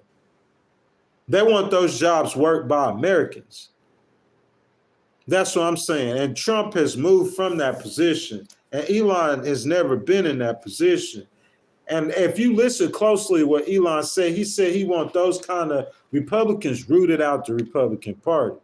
So this new Republican Party is going to look different than what it did under Trump's first 4 years, is all I'm trying to say. It's going to look different. You know what I'm saying? And it's going to all rely on whether or not Trump could get down grocery prices. Aloha Kitty, baby. I was telling them just next year, because this 2025, next year we're going to be having an election in the midterms. And whether or not Trump could get those grocery prices down, that's going to what everything rely on. Let's keep going with the content. I want to get you guys in here, though. Patrick says, problem is he doesn't have policy that will empower Americans and make them more competitive in global markets. Patrick, I think what Trump's idea for his policy is like, well, okay, so it's just his thought process. Okay, so Trump's thinking like, okay, the way I'm gonna empower Americans is I'm gonna give my billionaire over here, Jeff Bezos, I'm gonna give him a tax break. So say we give him like 100 M's on his tax break for his business. So that's $100 million that he ain't got to pay. So he gonna take some of that money to try to make money. He gonna get more product. He gonna hire more people. So that's how he's trying to empower Americans from the top up. That's the Republican way. Am I not lying? Trickle down economics. That's what that means. That's one of the main reasons I've never supported the Republican Party. I'm not saying that Trump's way isn't going to work. I'm just saying I think that is his model for how he's going to do it. Luke says, do you know how much low-income housing will open up for people that are here legally? They deport the people who aren't. But man, they're not going to really just open up I don't think that that's what the goal is. The goal is that there's a housing shortage. And I think if you deport, say Trump deported too. Trump comes into the White House, y'all remember now, in 2017, saying he going to deport 11 million people. That's his goal. I'm finna deport 11 million. I'm going to build a wall. I'm finna fix this, okay? He come into the White House. He do his thug thizzle. He deport 2 million people? 2 million some people? If you put the number he deported and you put Obama's numbers together in 4 years, that's 8 years. Obama and Trump together, they only deported 6 million people. Y'all feeling that? So realistically, if 20 million migrants came in and say Trump breaks numbers where he deports more than Obama did in his 4 years and he did combined, and he deports 6 million of those 20 million immigrants, you still have 14 million illegals in the country. Even if he deports more than he ever has before, which is probably not likely, he's going to get rid of the criminals. Bro, we got to get more housing built. That is a crisis in America. And it's just feeding into the homelessness. Okay, we have homelessness to a point to where these people are just drug addicts and they're not taking resources. And there's really nothing, you can't cure that. But I'm saying people who are moving to New York and you have literally 70 square foot apartment for over $2,000. That's what I'm talking about. It's something fundamentally wrong with that. You know what I'm saying? Aloha says it would take many years to deport people. You talking about 20 million people. Look, so I just said that, Aloha. They deported 4 million people, or 3 million in the Obama administration, over 3 million. They deported over 2 million in Trump's first 4 years. So together, it's less than 6 million people in 8 years with 2 different presidencies, 2 different sets of policies that they deported. Obama deported more than he did. But I'm saying if you put them together over 8 years, that's 6 million. That's realistically. So I'm saying, if you're looking at Trump in these 4 years and say, hey, if he did what he did in his 4 years and what Obama did, maybe he knows some super Jews, him and Tom Homan, that they're going to turn up and he going to deport twice as many as he did in his first 4 years. That's still only 6 million people, is what I'm saying. You got 20 million illegals, that's still 14 million people. Listen, like, forget all the politics and the bluster and I'm going to do this and I'm going to build a wall and they eating cats and dogs. Let's get to political reality. Political reality is we have a housing shortage in America and we need that fixed. Y'all agree or disagree? Foxman said there's bad apples in the Republican Party, but most billionaires don't pay taxes anyway because they don't have taxable income. Whether or not you're right about that or not, sir, what I'm saying is Elon Musk paying $250 million to that Trump campaign. He has a louder voice than anybody in that Republican Party. Tell me where I'm wrong. Who disagrees with that? He has a louder voice than anybody right now in that Republican Party. When he comes out and says stuff, he talks, Trump's not even saying nothing. That's what I'm saying. So when Trump's gone in 4 years, who you think going to take over the Republican Party? You think it's going to be MAGA people or you think it's going to be Elon and the tech group? It's a tech takeover in the Republican Party. Remember, y'all, I told y'all first. A tech takeover in the Republican Party. It's going to be becoming more of a libertarian party. I'm telling y'all. Okay, let me finish with this content, y'all, so we could get to discussion time. In fact, most foreign workers, even if undocumented, are nevertheless able to obtain work permits once they enter the United States. Are you going to change that? That's the question. Aloha Kitty could tell you, we went over this about California, about 9 out of 10 of their foreign workers are immigrants, okay? And how that would affect all of America, the vegetable production in America. You go to get a cucumber, it's going to be 4 times higher if you don't do immigration right. That's what I'm saying. You talking about you want to lower prices. Forget all the factors of how hard it will to be to do that. What I'm saying is the problem that we're talking about is if you don't do your immigration right, you're going to raise prices, higher. If you don't do those tariffs right, raise prices. All we're doing is just bringing up the possibilities. We're not saying that's what's going to happen. We're not trying to speak no bad juju on them. We're just bringing up the possibilities, okay? Let's keep on with the content. So crop owners are not taking any chances and are warning about the impact of food prices in the event of reduced worker pools. That's a very good possibility. What people are worried about right now, okay? Okay, so if we have labor shortages and we cannot get our crops picked and sent to the market, it could have an impact on grocery shelves. Joe Del Bosque, CEO of Del Bosque Farms in Central California, told NBC News Los Angeles last month. Imagine the worst case scenario happen. And Trump administration just go loco and they just start deporting everybody.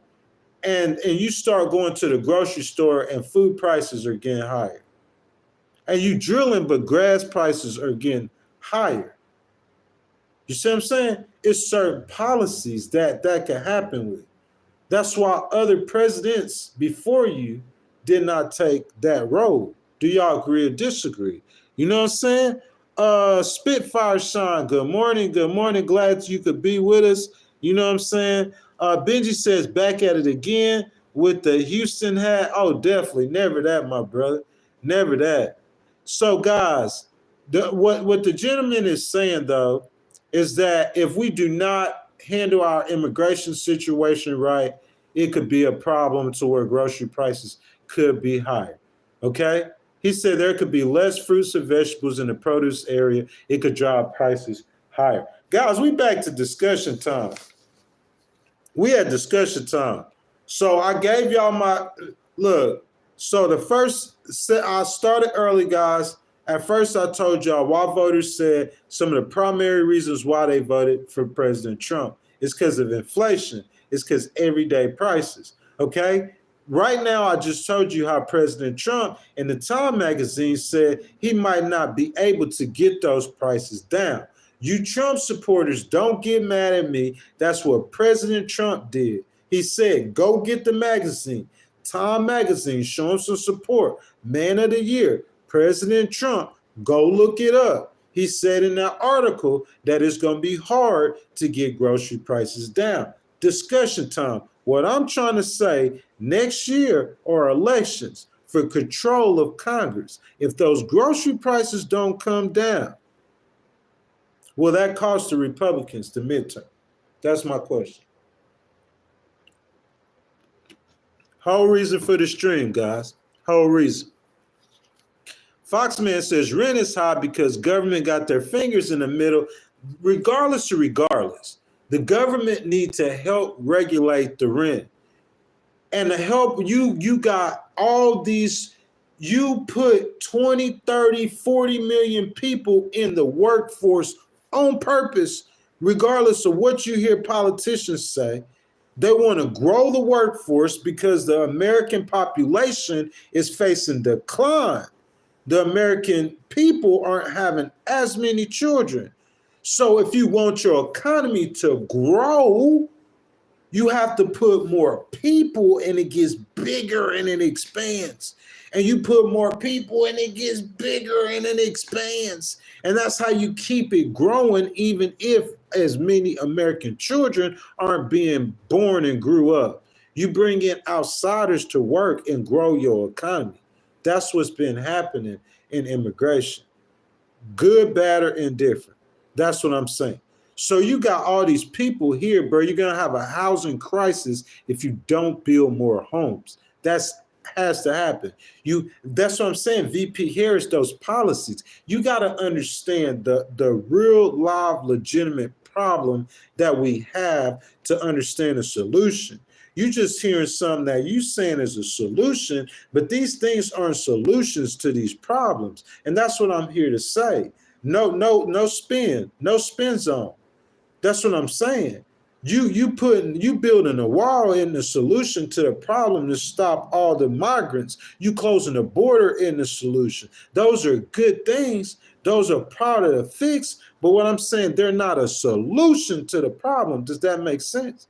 I'm saying, look, we looking for solutions to the problems. We're not looking for band-aids or fix. We looking for solutions.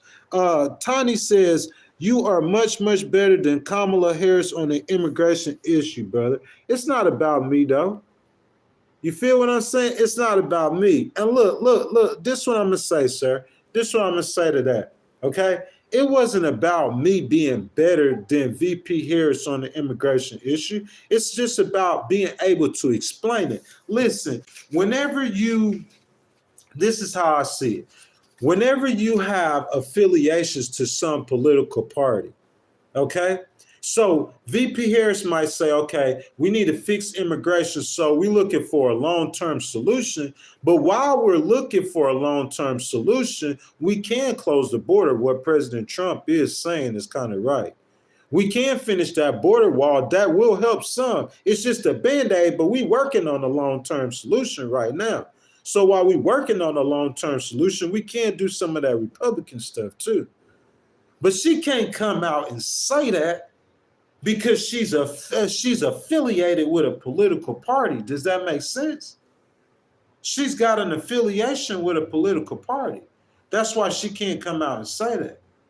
But what I'm saying is, guys, when you got someone who doesn't have no affiliation with no political parties, then they could just come out and tell you that, yes, the Republican plan in part is right, and the Democrat plan in part is right too. The Republicans got a short-term fix that we could use right now, and the Democrats got a long-term solution. And we could put those two together, and we could come up with a real problem to fix immigration. But I'm saying it's hard for them to do that because they're connected to political parties and affiliation. So she's going to stand with her party. She's going to stand with Joe Biden. So I'm saying that's just how it goes. Republicans do that too. That's what I'm saying. It's just politics. Politics 101. Guys, it's discussion time, okay?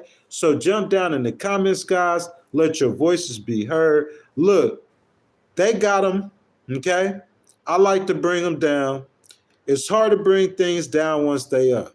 You know it's very hard. These are Trump's words. Trump's words. Guys, I know it's been a while since that time interview, but those are Trump's own words. He is telling you that it would be hard for him to get those grocery prices down. Point blank, period. No beating around the bush, just straightforward facts. So, guys, here is me question. Okay? Do you think if he doesn't get the grocery prices or the overall cost of living down and fix the housing crisis, don't you think it's going to cost him in next year's midterms? Yes, I did say midterms. Jump down in the comments, guys, and let me know. So I ask, guys, that everyone will like the video. If you're enjoying the content, that you subscribe to the channel, you hit that notification bell. And guys, if you guys want to donate to the channel, let your voices be heard, hit that super chat button. Your comment will be highlighted. We could start a discussion on the topic of your choice, and your donation is much appreciated. Guys, what y'all think? That's my question. He's saying it's going to be hard to get the grocery prices down. So if he don't, is it going to cost him? That's what I'm saying. With the voters. All those, like the Mexican lady we talked about at the beginning of the stream, Mexican born, Milwaukee, Wisconsin. She works in a machine factory. She says she voted for Trump because she remembered when he was president, things were lower. So those inroads that the Republican Party made with those lower income voters, pulling them from the Democratic Party. My question is that in jeopardy if those grocery prices don't go down? I know it's not that many people in here. I know you guys might say, hey, but I'm saying that is a huge fundamental problem that if I was a Republican, work for a Republican think tank or forecaster, I would be focused on. Trump has 1 trillion issues to focus on. But I think the problem that's going to hurt them most is if those grocery prices don't get down. And I think if the Democrats were going to come back and have some kind of force within the Republican Party, the way that they're going to do it, start off doing it best, is by attacking those grocery prices. That's my thoughts, guys. You know what I'm saying? That's my thoughts. Trying to get the lights on, man. You know what I'm saying? Get dark in here. I like the lights on, though. There they go. They look like they're trying to peek back on. So let me see what you guys are saying.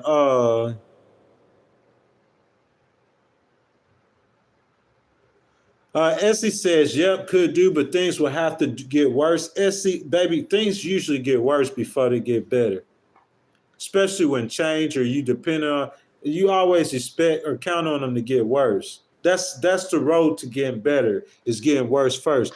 Tony says, yes, it would cost him midterm, all Democrat hands on deck. They will win in the Senate and the House in 26. Man, I believe that's going to happen if them grocery prices don't get down. That's just my opinion. That's my opinion, y'all. I think if them grocery prices don't come down, that's what's going to happen. He's trying to fix things and not continually destroy everything. If he's trying to fix things, look, I feel like Trump believes the way that he fixed things is by tearing things up or tearing things down. Who believes that or thinks that or not? I think fundamentally Trump, you gotta go back and look at the Trump that was before he was president. The art of the deal. I think the art of the deal Trump thinks fundamentally that he makes things better by tearing things up. He's a chaos artist. He rules by that. Sometimes he is extremely successful with chaos, and sometimes it bites him and it harms him. So it's just like a roll of dice. It's like we don't know what we're going to get or what to expect. I think that in a way is exhilarating or exciting about President Trump, but for certain segments of the population that VP Harris was trying to tap into that segment of the population, saying that he was, you know what I'm saying, like some certain segment of the population is petrified by the way that he governs. You know what I'm saying? That's my assessment. Y'all can tell me if I'm right or wrong. I see my boy Patrick, man, once again with that $2 sticker, that $2 super chat. I appreciate the love. He says five ways that prices could be brought down. So he put me to work, you know what I'm saying? But I appreciate that super chat.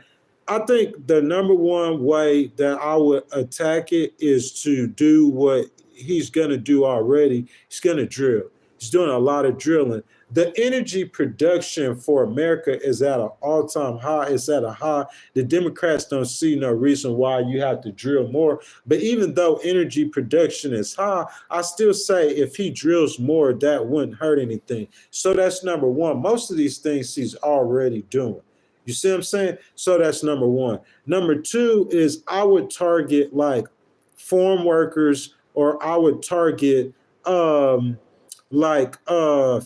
workers that work anywhere in that transportation industry. I know a little bit about that. I used to work in like a distribution center. So those kind of workers, all that's tied to the supply chain, all of them.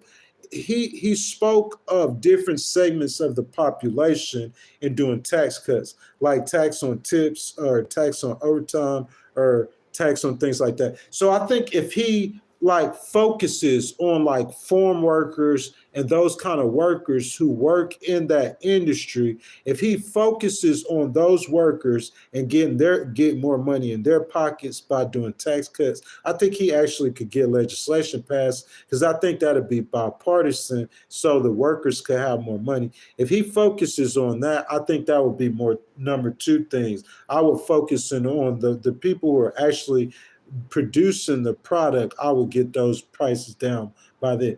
Number three thing, I think that some kind of way you need to have some kind of federal regulation, bro. And look, I'm not giving any kind of like, especially me saying this, Patrick, like to help out like from a Republican thinking side. I'm not trying to give any credence to VP Harris. I'm just trying to tell you the best way to ensure, in my opinion, that the price come down. Number three way I would do is you need some kind of federal regulation. Even though, okay, so we know the production of oil should sink gas prices. I predict within 6 to 9 months, if he go hard with that pen on the production of oil, and he's not waiting on a bill to try to get no clout, he just go in there with an executive order or something like that to increase the supply. I think within 9 months he could get those gas prices down $1 or so, and that's definitely going to help with the supply. I think number two thing he should do, like I said, is the workers. He need to get the workers some money. But I think the number three thing that he got to do, he's got to have some kind of federal regulation. And the reason why I say that is because at any time, for any reason, like if I own produce company over there, Patrick, so at any time for any reason I could say, hey, look, there's a bad wind that came off the east side, so that affected my lawnmower, and so that means I had to put more gas. So hey, I got to charge 25 more cents on eggs this week. That's what I'm saying. So I'm not saying, I know the Republicans don't believe in regulation, so I'm not saying he should go public and try to do some kind of big bill, but I'm saying he should have something working on the underbelly, you see what I'm saying, with the Department of Agriculture or something that could help them to where they could pinpoint those businesses. And instead of what VP Harris was saying to do it, to where they're going to do it in the public with the bill, you know what I'm saying? Because he has all those billionaires with him. He could use them to like bully these businesses and not trying to jack up the prices for those groceries and stuff.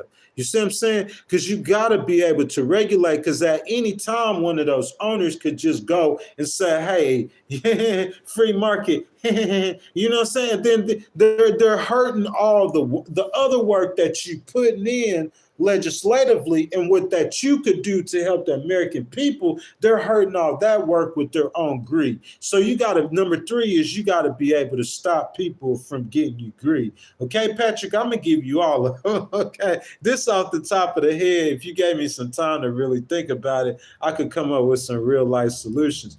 But number four, I would think if we drawn a box around the situation, it would be to attack the goods themselves. I think in order for you to be able to attack the produce themselves, in my opinion, you need some sort of free market agreement. And it can look any kind of way that you want it to look. It don't have to be looking like the free market agreements that Bill Clinton created or something like that. But I think we need trade agreements with these countries. And Donald Trump is perfect to be able to work this out. I wish he could do it to where like him and Elon could somehow manipulate the situation together so that way, you know what I'm saying, Donald Trump won't try to do a trade war with China because that's going to hurt everything too. You see what I'm saying? Excuse me. What he needs to do is he needs to do these deals with these countries. He need to work out deals, trade deals with these countries. So if you could work out the deal that we're going to sell you 25 apples and we're only going to buy 3 of your bananas, if you could work out your trade deals with your exports, because for the first time ever, America is paying more money than, like, that makes no sense. How you so rich and you have all this product to export and you import more than you export? America needs to fix that. And you fix that with a deal. They need a deal, a trade deal with Mexico and Canada. You feel me? I ain't talking no NAFTA or nothing. Just do what you need, a trade deal with Mexico and Canada. All the countries that are exporting or buying American goods, who are dependent on American agriculture and products, you need to be able to, like, you need to control. That's business right there, guys. Tell me where I'm wrong. You got to be able to know that you are making more money than you spending. Like, that's how you do it. Well, that's number 4. You need a trade deal. You see what I'm saying? And I guarantee you, bro, like, I don't think you need 5. I think you need them 4. That way you could pinpoint any way. So this bottle of water is $1.69. So what I'm saying, Patrick, any way that this bottle of water, the price could go higher, I got it pinpointed. So it's no way that it could go higher. And you would do that to protect the American people. And I think if you did it in a certain kind of way, like, you could do it to where you cool with the Democrats. You just got to do it in a way to where the Democrats could get some shine off of it too. You see what I'm saying? You let them get some shine off of it too. You got to lose some. You let the Democrats get some shine off of it too. And if you allow them to shine off of it too, they're going to come on board with it. Bam.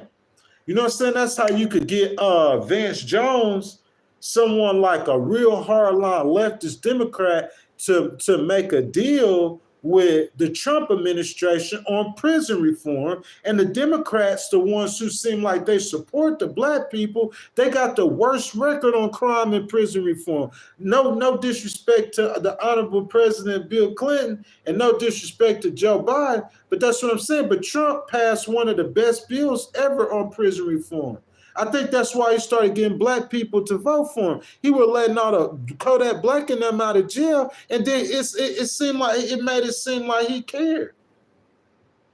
And the Democrat is the one who helped got that passed. He couldn't get it passed with Obama, but he got it passed with Trump. If you let them shine, everybody could get glory. I see Patrick, man. He got a $10. Bro, I appreciate that, Patrick. All that love, man. You feel me? Everybody give Patrick some love, man. My boy Patrick with that $10 super chat. Let's see. Like he said, you think these policies are ultimate? Definitely. I think definitely. But look. Here's what I'm saying, though, Patrick. I think that they could work, but I'm saying my problem is about making them work for a period or a longer period of time.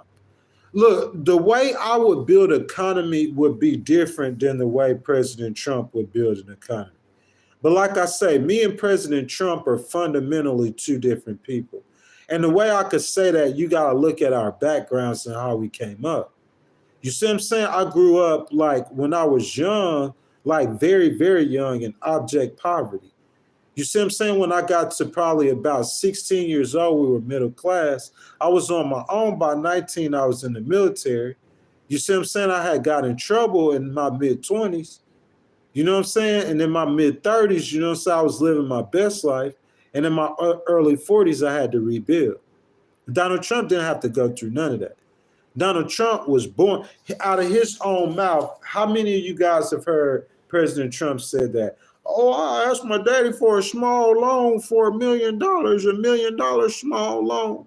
You got to think about it. He looks at the world from a perspective of a billionaire, and I look at the world from a perspective of a black hippie from Mississippi who fight for justice. You see what I'm saying? We don't look at things the same. We're not the same on how we look at it. But I'm saying, like, if you take his way and say, is his policy synergetic? Like, most definitely. But I'm saying, if you look at his economy from 2017 to 2019, before 19 happened, like, his economy was good. I'm saying, like, I hate to say that, Miss Aloha Kitty, baby. You know I love, but I'm saying his economy it was decent. So I'm saying his policies definitely could work, even though I disagree with them. They could work. But I'm saying me, if I personally wouldn't choose that way, well, I don't know. Because the way I litigate is very dangerous. I roll the dice when I litigate. Like I come strong, hard, and you see what I'm saying? I'm impatient. So I can make a lot of mistakes like that too, but it comes off successful as like if I'm a like experienced lawyer. So I'm saying the way he choosing to his policies, but I'm saying I definitely could say that not only do they have potential of working, they have worked before. Guys, Legal Wars Podcast, guys, we've been kicking it in here for about an hour and 45 minutes. We got between 30 and 45 minutes to go. Guys, I ask that if you have not, you enjoying the content, I appreciate you guys being here, that you guys will like the video, you'll subscribe to the channel, hit that notification bell, guys. And once again, guys, if you would like to donate to the channel or have your voice heard, highlighted like my boy Patrick has been kindly doing, guys, hit that super chat button. I'll highlight your comment and we could start a conversation or discussion from your choice. Patrick says a black hippie from Mississippi. Yes, sir, that is what I am. A black hippie from Mississippi. A fat Bob Marley, Mississippi hippie in Texas with flip-flops on right now. Patrick Aloha says, thank you, sir. You know what I'm saying? Much love to you from the Legal Wars Podcast family, for sure. Let's see. So Artemis says, dude, 2017 through 19 was great. And then 2020, I got 19 and everything changed. My whole demeanor and psychic changed. Yeah, man, that's what I'm saying. I'm saying that's an act of God. We really can't blame that on Trump or Biden, in my opinion. But what I'm saying is the presidency of President Trump from 2017 to 2019. And I'll ask Aloha Kitty, or if James Sanson is still in here, any of people I know who probably lean a little bit left. I'm saying during that time period, okay, 2017 to 2019, even the people who lean left, I would say they can't say that the economy wasn't doing good. You feel what I'm saying? I'm saying even the people lean left, I can't say they can't say the economy wasn't doing good, because it was doing good during those years. Patrick said, put some money on my who books, on my books. Yeah, man, if you put money on my books, put some on my books. My boy Patrick, put some on my books, man. You feel what I'm saying, man? I feel like we almost down to viewers' choice, so I can't talk about it, man. Like I'm just in a situation, man, where like pretty much, you know what I'm saying, the government got a hem spot on me, man, for 60 days. You know what I'm saying? I'm in Texas, so I'm just really confined to the state of Texas. You know what I'm saying? I can't leave the state of Texas for over 60 days. It's not no trouble or no police, no kind of situation like that, bro. You know what I'm saying? It's government affiliated. And I'm just waiting on the government. You know what I'm saying? Just waiting on the government to let me live my life. You feel me? Waiting on the government to allow me to go be the best paralegal this world has ever seen. I'm waiting on the government. You know what I'm saying? I'm waiting on the government so we could go to Cali. I'm waiting on the government, man. I'm just waiting on the government. You feel me? As soon as them people do their thing, man, you feel me? I'm gonna be able to get to my spot, man. But until then, like, yeah, put some money on my books. You know what I'm saying? I'm in a beautiful prison, though, man, out here in Aggieland. I've been out here for what? 6 days, about a week. But you know what I'm saying? Today, my last day. We gonna beat feet. You know what I'm saying? And we're going to stay on the road, though. Legal Wars Podcast is on the road. On the road again.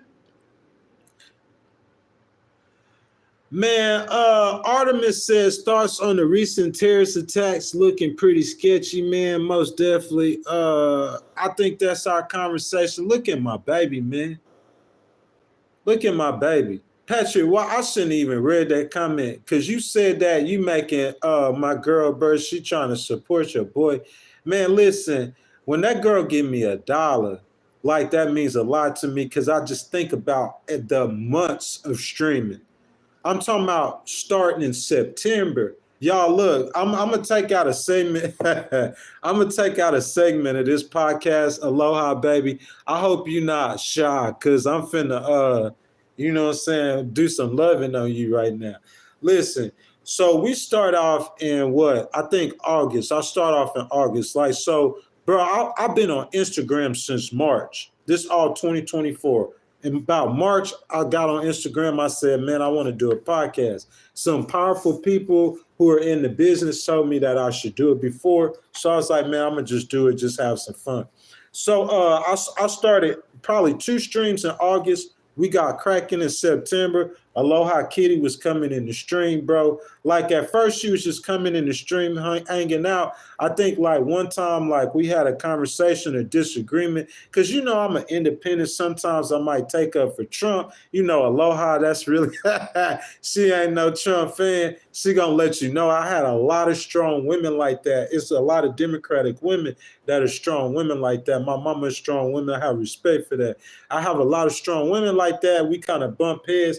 But you know what I'm saying? Aloha Kitty, she stuck it out. And then like after a while, bro, she was like the youngest in charge. She was like the OG, the triple OG, the one who been here the longest. She come in the chat. She hang out every single time. She been here the longest, man. And she always donates, man. Like, I mean, like, always, bro. I really appreciate you, Aloha Kitty. I appreciate your support. You rocking with me. I'm saying, man, like whenever y'all are pretty much watching me as a person. Y'all are watching my growth.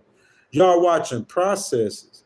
You see what I'm saying? You guys coming to the Legal Wars podcast, you are watching a regular guy who has filed 17 lawsuits, guys, in 5 different states. A quest to justice. Just filed a new one. Just filed a new one. They said all I got to do is fix the margins, or I could come turn it in. Either way I can. It's coming. Just filed a new one.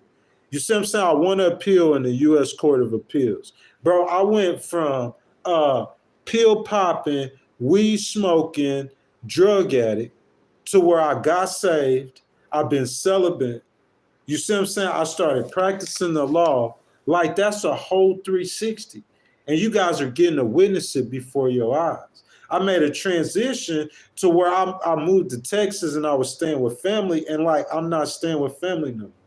Bro, I live like pretty much comfortably how I want to. Like, I don't see that changing in the foreseeable future. I have things that's coming up, blessings, man. And I just think that it'll get better. Like the time I'm walking through in my life right now, it's not perfect. It might be kind of difficult. And me practicing law could be painful, man. It'll break up families. You see what I'm saying? But it's completely necessary. And what I'm saying, I said all of that to say, Miss Aloha Kitty, in the transformation for the person who I was, to where that negativity would still could come on me, or some of you guys might hear or feel some of that negativity. The person from who I was, I'm saying Aloha Kitty caught me somewhere, like in becoming from who I was to becoming the person I am now. Okay. And then I'm saying, like, rocking with this podcast, you can still see it because I'm still growing. I'm still becoming better. I'm transitioning. Now we on the road. So I can't leave Texas really for over 60 days. I might as well stay till they finish doing what they're doing. So we all over Texas now. We on the road trying to grow the podcast, man. Personal life stuff, man. I'm saying, like, Aloha Kitty, baby, she been rocking with me from day one. I'm saying, even if she rocking with me and she don't give no money, that's one thing. But that girl been rocking with me and she be donating. She told me that I'm a good person, bro. I appreciate that. I got much love.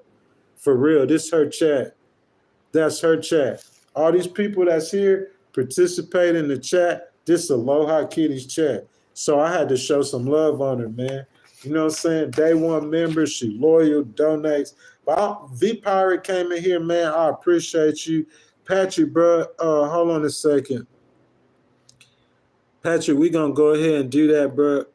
You know what I'm saying? Like, I'm with that, bro. Like, straight up.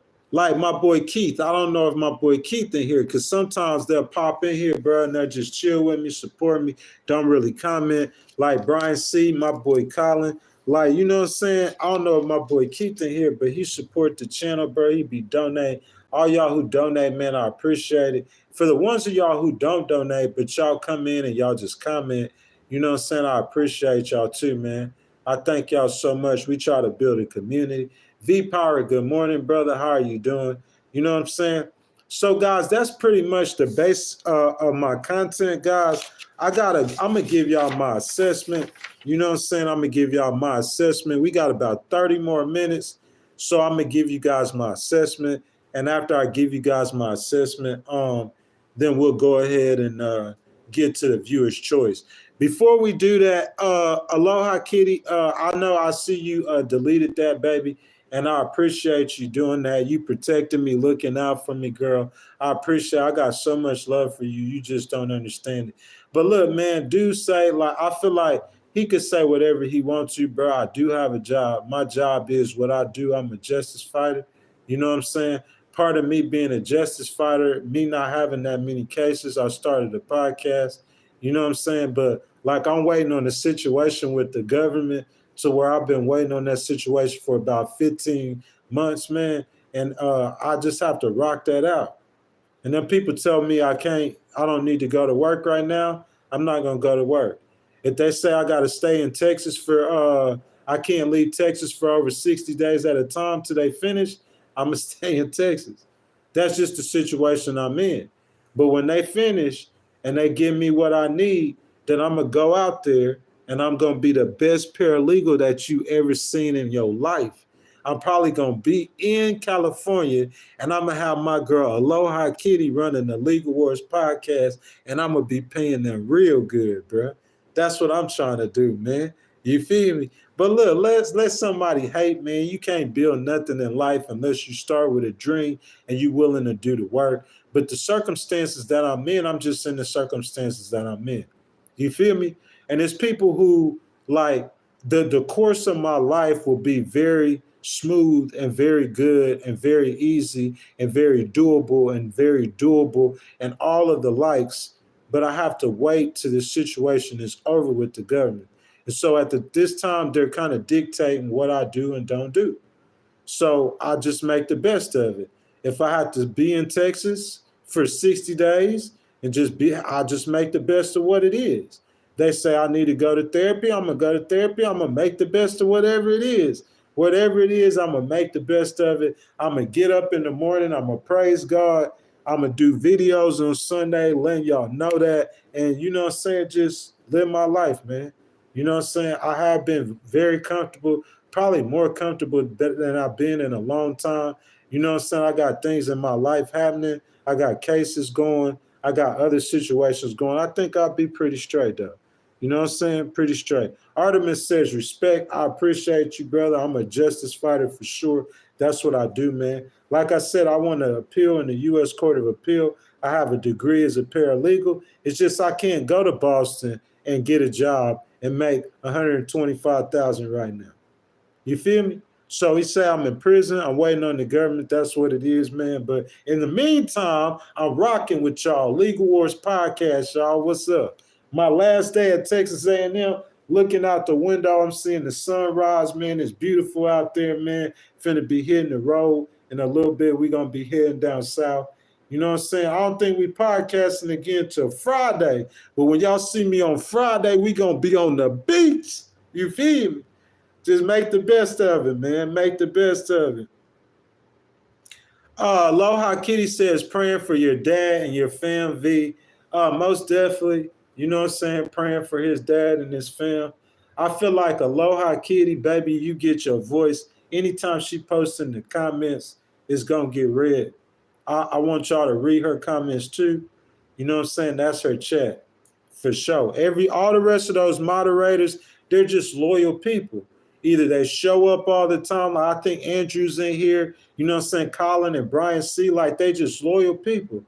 You know what I'm saying? They ain't even trying to get no clout. They don't even be commenting all the time. You know what I'm saying? But Aloha Kitty, man, this her chat. I don't care if we got 10,000 moderators in here. Like, what she say, like, is this her thing? You know what I'm saying? But V Power, we do definitely pray for you, man. We see you in here all the time. We feel like you part of the Legal Wars podcast family. You know what I'm saying? Like everybody know Aloha, but you know the rest of these people that be coming in here, we know each other, man. You know what I'm saying, from the podcast. So guys, we were talking about Trump this morning. Y'all know this our Tuesday. This our big, you know what I'm saying? We did like 20,000, I think, last Tuesday or the Tuesday before. And then like we would have kept building, but this Tuesday I missed it. Like I said, I ended up, you know what I'm saying, going to the Woodlands in Texas. And then I ended up out here in Aggieland. You know what I'm saying? That I'm moving around again. But Aloha said that we're going to do that Tuesday. So we're going to keep that Tuesday what it is. And then we're going to do it Friday. And then I'll just jump on and go stream with y'all one day. You know what I'm saying? So you know we streaming on Friday. And then like I got to keep those Tuesdays and Fridays because we only got 14 people in here. You see what I'm saying? Like before I missed last Tuesday, the Tuesday before, we had 150, 200 people in there. You see what I'm saying? So we got to stay consistent with that. We got to keep them Tuesdays and we got to keep them Fridays and we got to keep them news hours with those times. And then I'll jump on Sunday and then I'll jump on some other time and go stream. So guys, we got to show up. We got to support Aloha, like she said, on Tuesdays and Fridays. V Pirate says, I appreciate you. Upgrade me, of course, bro. Like, why wouldn't I? You feel what I'm saying? Like, people that I see in this stream all the time, bro, I'm going to make you a moderator. That's loyalty. That's support. The support is what matters. You see what I'm saying? Because you got 200. If we had 200 people in here right now, it's only going to be the group, the posse. And all the rest of the people, they just jumping in the stream and they dipping. And they'll jump in the stream and they're dipping. And YouTube will dump them in off the shorts feed or the vertical feed, and then they're dipping. That's just the algorithm. You see what I'm saying? But the people in this stream right now, these people are the loyal people. V-Power says, I listen to you when I'm working, man. That's the point. You know what I'm saying? Hopefully, man, when we get this podcast going, it's like a radio station, man. Like not necessarily a radio station, but we giving people opinionated news, man. That's what we do. And I feel like we have fire content. You know what I'm saying? I know my girl Aloha Kitty feel like that. You know what I'm saying? My boy V-Power feel like that. Probably I see Artemis in here. If y'all like the content, man, y'all spam it down below. You see what I'm saying? Because I see my people in here. They be, you hear V-Power, Pirate Radio. You feel me? Y'all be liking the content, man. And I appreciate y'all hanging out with me. But guys, I have my assessment on the whole Trump situation. It's the last bit part of it. We got about 30 minutes max. You know what I'm saying? Like I said, I'm hitting the road this morning or sometime today. You know what I'm saying? So guys, if y'all haven't liked the video, I ask that y'all like the video, subscribe to the channel, hit that notification bell, guys. And guys, like Aloha Kitty, like we got a new moderator, my boy Patrick. You know what I'm saying? If you guys want to donate to the channel, if you guys want to become a member, you know what I'm saying? It's only $1.99 the memberships. If you guys want to donate, become a member. Artemis says he subscribed. Thank you, my brother. You know what I'm saying? You guys hit that super chat. Hit that super chat button. Yeah, you guys hit that notification bell so every time we go live. But like I said, man, on Tuesdays, I started early today, about 5:15 a.m., because I know I wanted to spend at least 2.5 hours with you guys, and I know I got stuff to do. I got to get out of here. But like, you know what I'm saying, probably about 6 a.m. on Tuesdays, 7 a.m. on Fridays, we going to break it down and talk politics. And man, I got my assessment for you guys, you know what I'm saying? And that's the last part of the stream, and then we could just kick it with each other. You know what I'm saying? But if y'all want to just be messing each other real quick, y'all just give me just a second. I'm going to give y'all this last discussion. Y'all could tell me what he think. U.S. President Jared William Landry says, good morning, my God, good morning. You know what I'm saying? Like I see he say 420. You know what I'm saying? Everybody play a part on the wheel. You see what I'm saying? And I'm saying, like, you got tech guys and you got computer guys who help in critical situations that never be seen. You see what I'm saying? I'm saying, even though I'm doing a podcast, but this podcast really is talking about politics, but it's Legal Wars podcast. This podcast right here is for this right here. This is what this podcast for. This podcast is for that court telling me that, hey, Mr. Dixon, your margins aren't right on that document, so you got to fix your margins. So you could go into court and you could win that lawsuit against a corporate attorney. You could walk the dog on them. Legal Wars podcast. That's what this podcast is for. We actually talk politics because, like I said before, when I came into the game, I studied political science at school, but when I came into the game, we were covering VP Harris. So we talk politics. But I'm saying, like, this podcast is really for that legal stuff. But I'm saying on a political level, if I got a job in politics, I wouldn't be before a camera. That's what I'm saying. I would be in a think tank. So somebody talking about 420 or whatever like that, you know what I'm saying? Somebody using THC and it's like for a legal or a medical reason, I don't know how we could have a conversation about that, because it's pretty much legal medically in every single state. The reddest states, marijuana is legal medically. It's legal medically in Texas, Florida, Mississippi, Louisiana, all of them. Medically, it's legal across America. So I'm saying, but the 420 part is like, I'm a thinker, man. Think tank. You feel me? Like my boy Patrick asked me, what would you do to ensure grocery prices is down? So what I'm saying is, Patrick, if you gave me some time to do some real research, I'm a paralegal. That's what I was trying to do. Got a degree to do it. Real good at doing it. I'm saying, Patrick, I could write you a 50-page paper that I guarantee you that any member of Congress, the president, all of them are going to use information out that paper. That's the kind of mind I got. If you give me some time to research it and do it right, I could write you, I got some good ideas for some solutions. So when you talk about a smoker or try to like categorize me like I'm supposed to have on some suit, I remember Lil Wayne said, ain't got on no suits because we ain't trying to be presidents. I'm not trying to be no president. But I can give advice or thoughts or ideas that can help America as a whole. But I would do that as an advisor, behind the scenes, think tank. I wouldn't even want to work for President Trump or for a Democratic president. I wouldn't even want to work directly for their administration. I would work for the think tank so they could use all my ideas, bro. But I ain't got to be on no camera. This is for the legal stuff. I get on camera for the legal stuff. Because I made money, but I could make money doing that. You feel what I'm saying? Because you know, if you got a case, Aloha Kitty know good and well, if Aloha Kitty ever got a case, man, bro, my bad, y'all. I need to shave bad, man. I got gray hairs coming out, they falling out. Look, if Aloha Kitty ever needed someone help on the case, then she knows she could get me to do that for her for free. And we could make money off of it.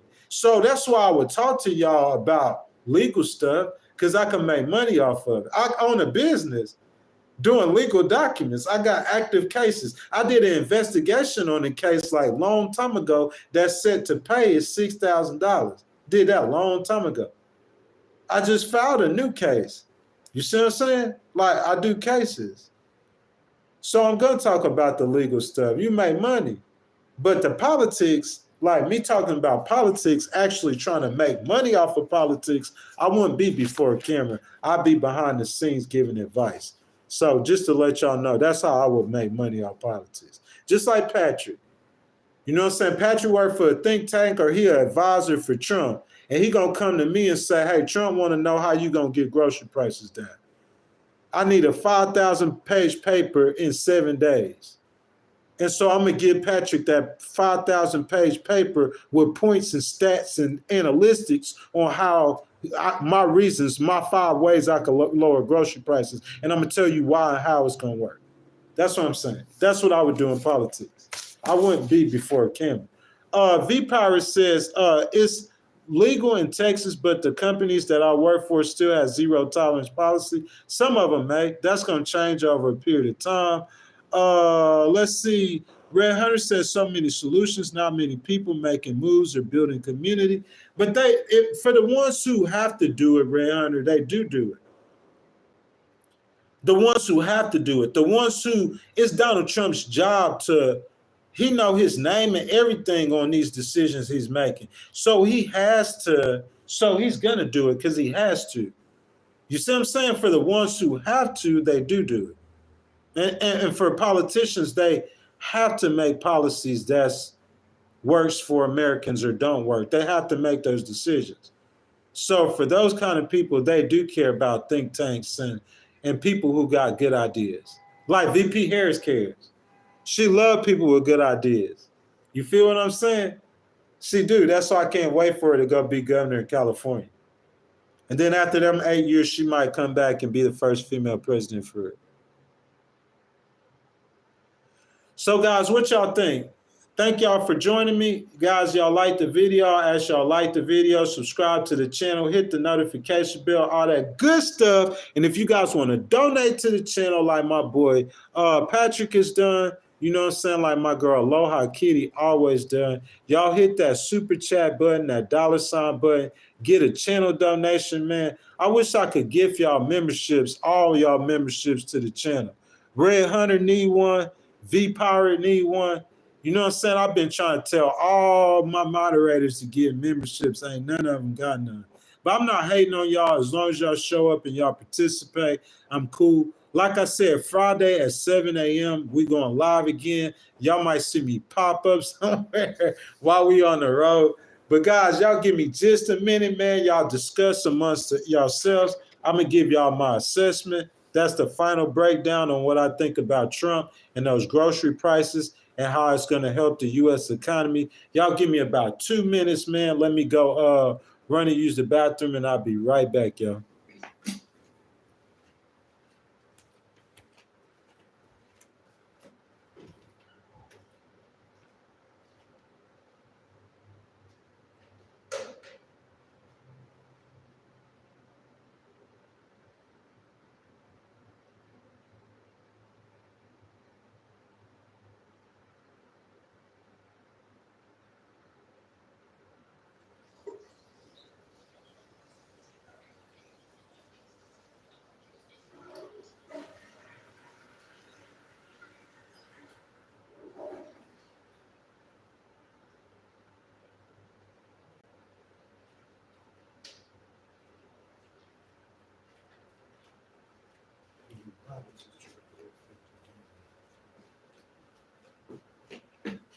All right. I'm back.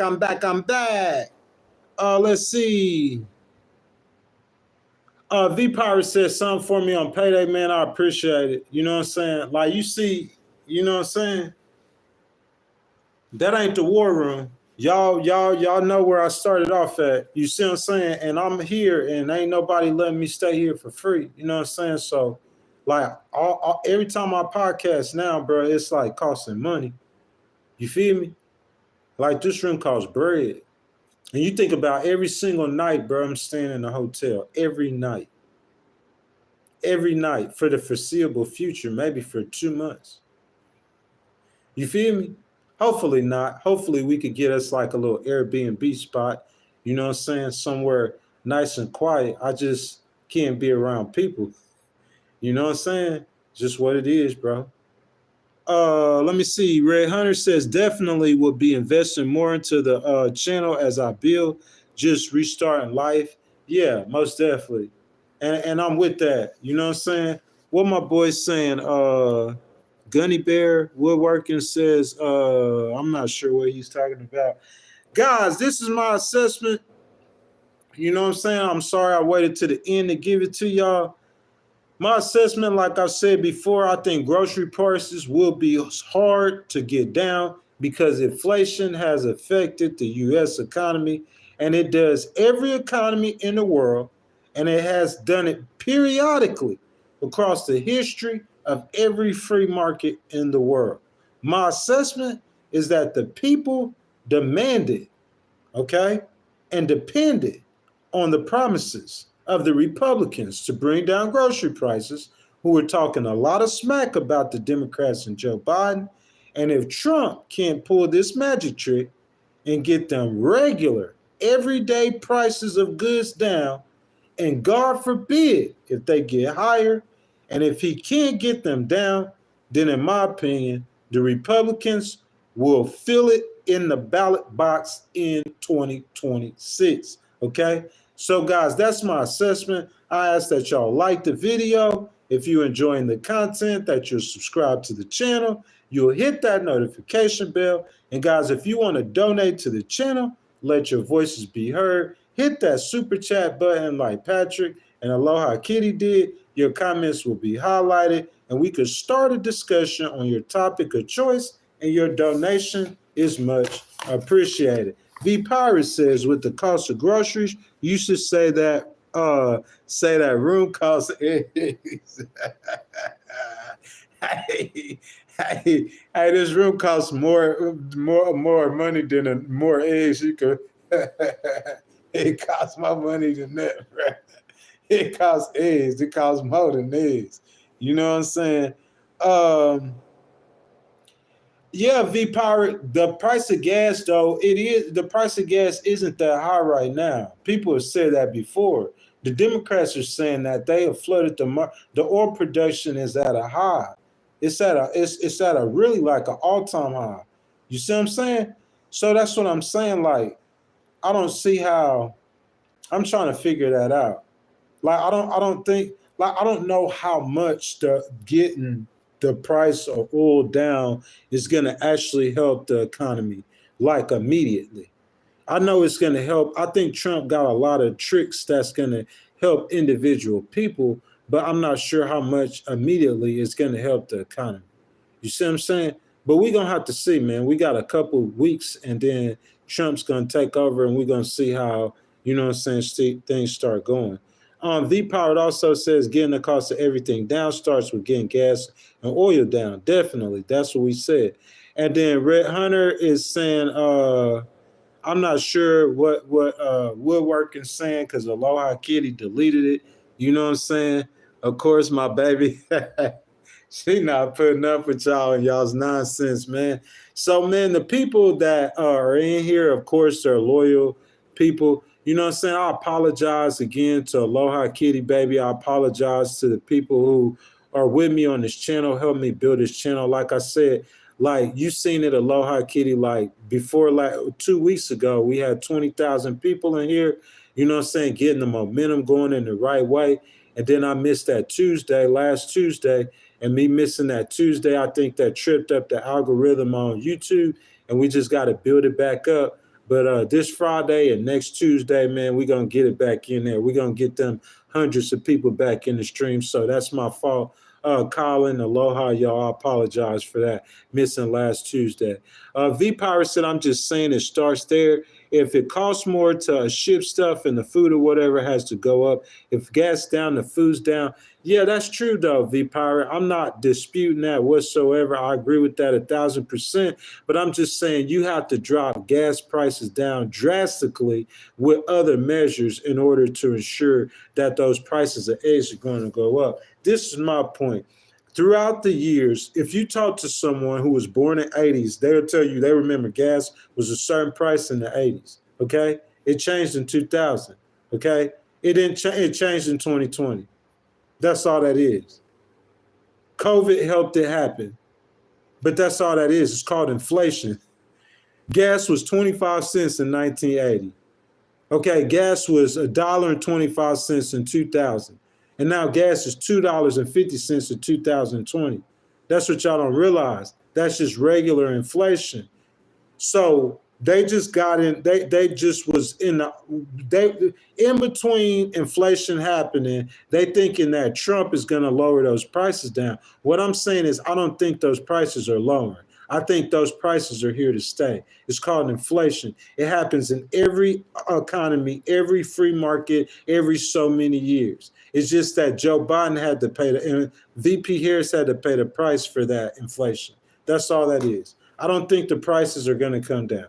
That's my thought. Colin said, good morning. Hope everybody's having a good day. Good morning, my brother. How you doing? Patrick said he at the pump. The gas $4.70 a gallon, man. Like, it all depends where you at. Like I said, I'm out here in Aggieland, man. Gas probably about $2.50, $2.60. You know what I'm saying? Patrick said he in California, he dying definitely, bro. Like, but you making more money, Patrick, than most people. You know what I'm saying? Because in California, you work at McDonald's, minimum wage at 16, you making $20 an hour. Minimum wage. So you thinking about somebody like me who got 3 years of experience as a freelance paralegal, 1 in the U.S. Court of Appeals, 5 and 2 against corporate attorneys with that degree. You think in California, in Northern California, man, I should be good for at least $140,000, $160,000 a year. Shouldn't I? You know what I'm saying? Red Hunter says we should be using our power on boycott that would shake things up. People need to link up and move in units, community. That's what he's saying. Most definitely, community. And that's going to happen. Democrats been organizing for a long time, man. You see them terror cells starting to come out active. Chris Johnson says the great Trump is in your daddy, MAGA, baby MAGA. I hear you, my brother. Colin says we'll get out of California. I don't know why anyone would be there. I definitely would be there. I can't be there. You know what I'm saying? Like, I have to stay in Texas for, I can't leave Texas for a 6-day period for the current time. You know what I'm saying? But California is a great state. Legal Wars Podcast is going to Cali. We are on the road right now. California would be great to put in the itinerary. You know what I'm saying? So I'm trying to work on that, actually. V Power says, aloha, kitty. These trolls on the, for these trolls on the Ghost Stream. V Power. My girl Aloha Kitty, she ain't no joke. She quiet. She ain't got to say nothing. She just going to take them out of here. You know what I'm saying? She stand there, stand her ground. She protect her host, and I'm going to protect my moderator. Bottom line, that is my moderator. You other guys, I appreciate y'all showing up, y'all filling in. Colin, bro, he participates so much in the channel. Colin, I want you to come back live again too, man, if you can. You know what I'm saying? That'd be great while I'm on the road. Hopefully, if you could do it this Friday or next Tuesday. You know what I'm saying? Colin participates in the channel and the discussions. You know what I'm saying? But Aloha Kitty, man, I count on her to control it, man. She a sweetheart, man. That's my baby, man. You know what I'm saying? My Legal Wars baby, man. I appreciate her being there and all her support from day one. Aloha Kitty, girl, you know I love you. Thank you for your loyalty. Patrick says that I'm a supporting a family. My parents don't intend to move. Dad has Alzheimer's. Going to enjoy what time I have left with him, and then I'll figure it out. I guess so, though, Mr. Patrick. You know what I'm saying? I just pray for you, man. Like things will work out, man. Just keep your faith in God. Keep your faith grounded, man. And I promise, bro, it'll work out, bro. You know what I'm saying? God to help you. You know what I'm saying? Like if you have faith in him and call on him. V Power said if gas is under control, then it could be the companies just being greedy. That's what I'm saying, V Power. So you got to have enough tools in your tool bag to be able to deal with it. Like I said, a company might be like, hey, well, the weather went to 14 degrees. You know, it's cold out here in Texas, in Central and South Texas. It's real cold. I'm talking about below freezing. Oh, well, the weather went to 20 degrees, so it's ice on the road, so we can't move eggs. So, yep, we raising eggs, 35 cents for today until the weather come down. At any given time, you could do everything you're supposed to do to help bring those prices down. But I'm saying if you don't have no kind of control or regulation, that's what I'm saying. When VP Harris was talking about the regulation from the get-go, I thought it made sense. To me, you need some kind of regulation on that. Aloha Kitty asked if Colin, if you feeling any better, my brother. He says he'll be back. He got to heal from the surgery. His face is all black and blue and swollen right now. Well, yeah, Colin, I hope that you actually will heal from that. I hope you actually feeling better. You know what I'm saying? He talking to Aloha. He said, unfortunately, not at the moment, but I believe the swelling is starting to come down, which is helping some with the pain. Thank you for asking. Yeah, Colin, I hope you feel better, man. Swelling come down, help with the pain and the surgery. Aloha said it's 65 degrees in Cali, baby. That's why I want to be out there. You know what I'm saying? But like I said, the state of Texas, man, like they're just only gonna allow me to for so many days. But I probably got 2 weeks in me, Aloha, to make it out there if I can, man. I really pray and hope that I can within this time, you know what I'm saying, before I settle down into my next situation and my transition in life, for sure. So, guys, we've been kicking it for 2 hours and 20 minutes. If you guys have anything else for me, you know what I'm saying, we could just get it out. You know what I'm saying? I ask that y'all already have liked the video. You know what I'm saying? If y'all enjoy the content, y'all been hanging out with me all this time, that you'll subscribe to the channel. Definitely hit the notification bell for every time we go live. Once again, guys, if y'all want to donate to the channel, y'all want to show your boy some love, go ahead and hit that super chat. I appreciate it greatly. You know what I'm saying? V Power said temperature here says it feels like 14. You know what I'm saying? That's what I'm saying, Aloha. It's cold out here, man, in South Texas, Central Texas. You know what I'm saying? And I'm kind of just out here, man, just roaming around, just kind of stuck out here. You know what I'm saying? But definitely can't wait to get to that 60-degree weather. Patrick says, thank you, brother. I know it. That they hunger and thirst for righteousness shall be filled. Man, listen, though, Patrick, I'm not saying like I go through some things like, you know, if a person like try to go to church and they get rejected at church, you know what I'm saying? They getting rejected. You know what I'm saying? So they might have some thoughts or some feelings in their mind, especially if they got health issues too, that would make them feel like, okay, well, I'm not all the way going like to church or doing A, B, and C like I'm supposed to, or I might be slipping a little bit too hard on point D, E, and G. You see what I'm saying? So, Patrick, I can't say that like, you know what I'm saying? I could say 1,000% that if you look at me or look at my life, it look like I'm thirsting after righteousness or thirsting after God. But 10,000% I can say in my heart that I have a acute faith and love for God. You know what I'm saying? Affection for God. I always will. I always stand on my belief as a Christian. You know what I'm saying? I always speak my truth as a Christian. You know what I'm saying? I could live with that, Patrick.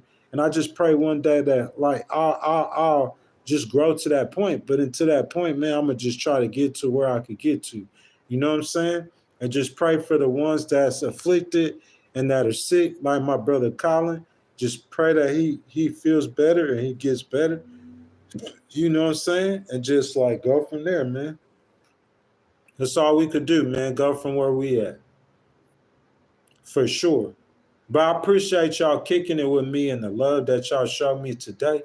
You know what I'm saying? And if you guys got anything else y'all want to say, man, I'm going to come back and I'll answer the comments in the chat if y'all got something else to say.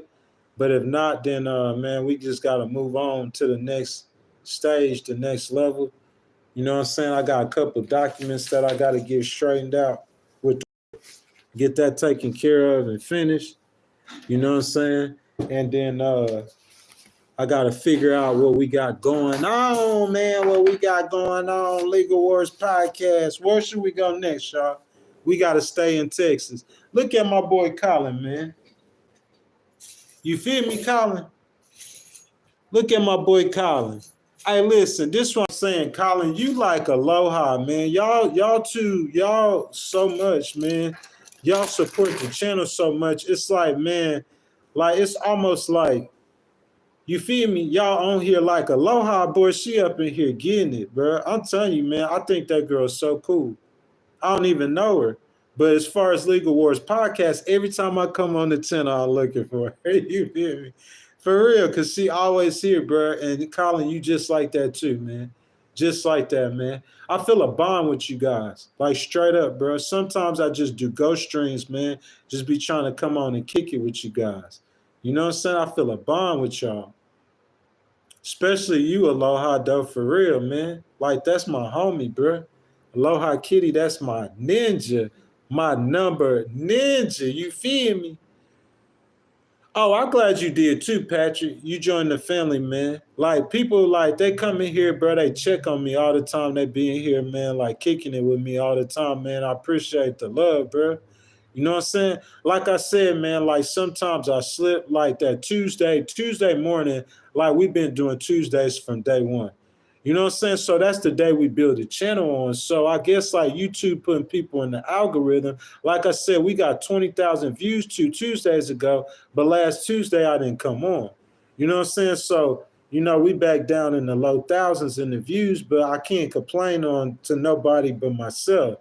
It's like Aloha Kitty said, we had to start building this. She told me to come on, make sure I'm on Tuesday. I missed that Tuesday. So, you know what I'm saying? The Tuesday streams, and we got to build a Friday streams, but the Tuesday streams, we need 200 people in here every Tuesday. Minimum. 200 people in here every Tuesday, minimum. You feel me? So, Aloha, what's up, girl? She said, no, y'all. She said, absolutely not. That's my road dog, though. That's my partner, man. You feel me? Legal Wars Podcast. When I think of the Legal Wars Podcast, my homie, I think about Aloha Kitty, man, for sure. That's my dog. That's my road dog, my baby.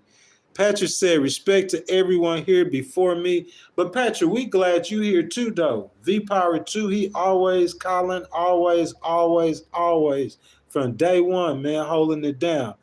V-Power says Hawaiian, or is it just Samoan? Don't know. Generational blanket term.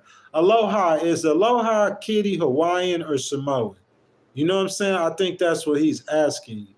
I think everybody, when you hear Aloha, you would think of Hawaii. So that's what we would automatically think that she would be for Hawaii. But that's a good question, though. V-Pirate, she could be Samoan as well. You know what I'm saying? Definitely. So, I'm not sure, guys, what we got, y'all. We got a few more minutes, huh, before we get to 2.5 hours. What y'all got?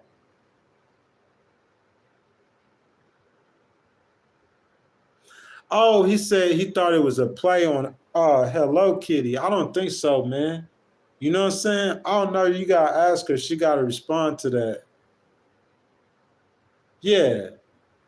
Yeah, I don't know. She gotta respond to that. You can ask Aloha if she wants to be descriptive of why she got her name Aloha, and if she's Hawaiian or Samoan, or she's just Hello Kitty, Aloha Kitty. You said you give her 10 points? Oh, of course. No, I give her 20 points. I give her 100. Real talk. Straight up. Oh, man, Colin said he gonna mail me a mega hat. Okay, that's straight. That's what's up, man. Straight up. Straight up, bro. Like, you know I got your number, man. I'll send you your address. Or if you want me to go buy one, if I have to buy one, let's make a bet, Colin, and if I lose the bet, I'll buy one. And if you win the bet, you send me one, and then we do the stream like that. How about that? That'd be so tight, though. That's too funny, man. Like, y'all act like I got something. Like, Aloha Kitty might be mad, but I ain't got nothing against Trump like that. Like, I don't hate on Trump that hard, bro. Come on. Yeah, like I just hate Trump like that, man. I don't hate Trump like that. I'll put a MAGA hat on. I don't agree with a lot of stuff they believe in. I think it's too radical and too extreme, but I'm saying, like, you know what I'm saying? Time is it? So, what we betting on? I don't know. You tell me, man. Let's bet on some football game, and then let's go from there. And if I lose, I'll buy the MAGA hat and I'll wear it on the stream to do. If you lose, you buy that hat. Let's do it like that. Patrick says, "All right, sister, we're gonna need the origin story." I don't know, man. Like y'all asking Aloha, man. She might be shy. She might not be trying to be on camera, like responding to y'all about all her personal stuff in her personal life. All I'm saying is V Pirate and Patrick, every time we come on stream, that girl is on stream. She be donating. She loyal. She supporter. She protect the host. You know what I'm saying? Because they try to attack the host viciously, regularly. She spent a lot of time in Maui, and she has several cats. You feel me? She spent time in Hawaii, and she got some cats. Hey, y'all can't push up on Aloha Kitty, though, unless she asked to get pushed up on for real. Look, we need to get some other girls in here because I've had other girls in here that we've done this. I had TGs in here.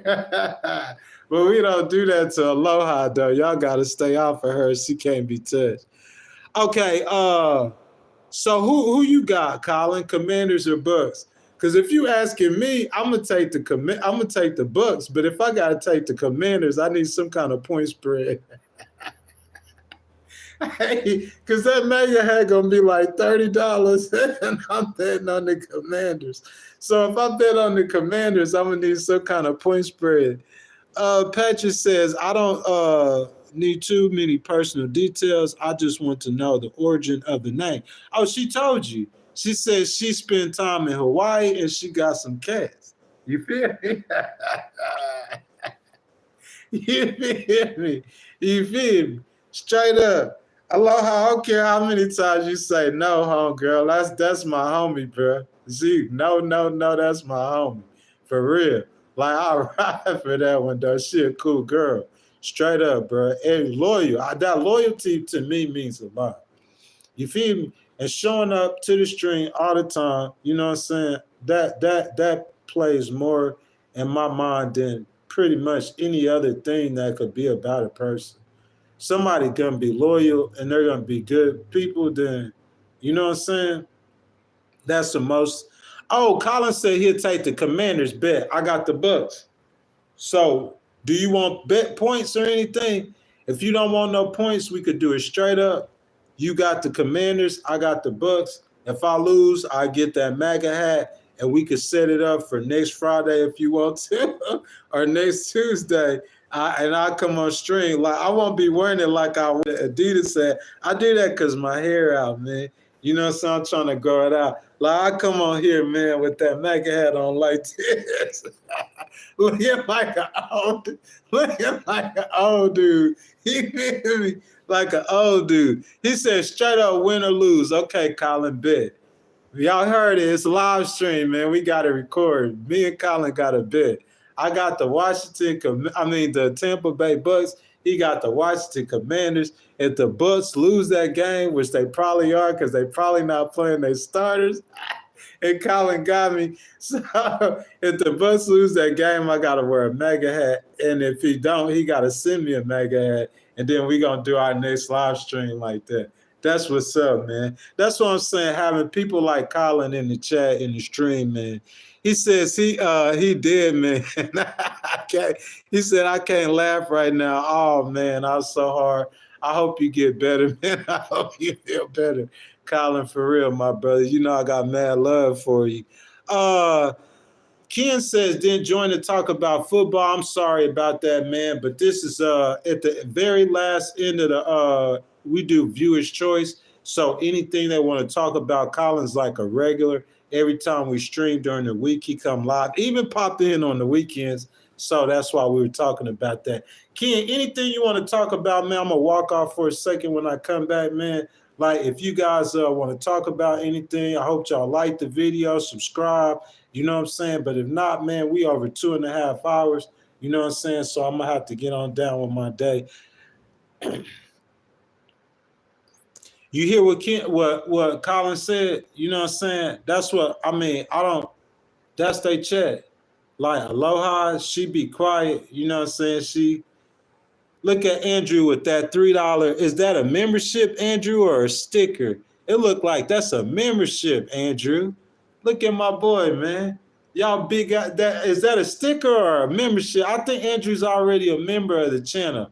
Andrew with that $3 sticker, man. Y'all big up my boy for that support, man. Y'all feel me? All support count. It don't matter how big. It's a sticker. Appreciate you, sir. All the support count. It don't matter how big or small. You know what I'm saying? As long as I'm able to come and prepare content and bring y'all content, that's all that matters. You feel what I'm saying? If I make 200 from YouTube, 400 from YouTube, 600 from YouTube a month, as long as I'm able to bring y'all good content and we could stay here and build this channel together, that's all that matters. But the 11 people that's in here right now, that's on me. Because like I said, 2 weeks ago, Andrew and Aloha and Colin, y'all were in the chat on a Tuesday. We were doing like 150, 200 people. But, you know what I'm saying, I missed Tuesday, so last Tuesday, so we got to build it back up. Andrew, Aloha said, thank you, my brother. V-Power said he going to pop off later, guys. All right, V-Power, man, see you on Friday, bro. Andrew said, you welcome, talking to Aloha Kitty. You know what I'm saying? You got to say thank you to the pretty girl, man. You feel me? Let's see. Colin said, I'm going to get Kitty a MAGA hat, too. Man, I said, hey, Aloha Kitty, baby, you gonna put on a MAGA hat. I'm telling y'all, she is not putting on no MAGA hat. Aloha, tell him, that girl is not putting on no MAGA what I tell you, I doubt she'll put it on, but you could try to buy one. You could try to make her buy one, but I doubt she wear one, though. You feel me? Like Colin, I think this was before you came on. Like I had moderators. I had one girl, like she was like what Aloha did. She was running the stream, but it was different. Like it wasn't slow like this. We had like, it was a lot of people. So like Aloha Kitty, and I think it was a girl named Mags Pie. They would just pop in sometimes, like on the weekends or something like that. They would just pop in. Over a period of time, all those people who are moderators, it's like, you know what I'm saying, their personalities. But Aloha Kitty, like, I think, like I said, one time, like, because she supports the Democrats, I was taking up for Trump one time. You know what I'm saying? I get too passionate. But other than that, after that, like, we never, and she been in here a whole time.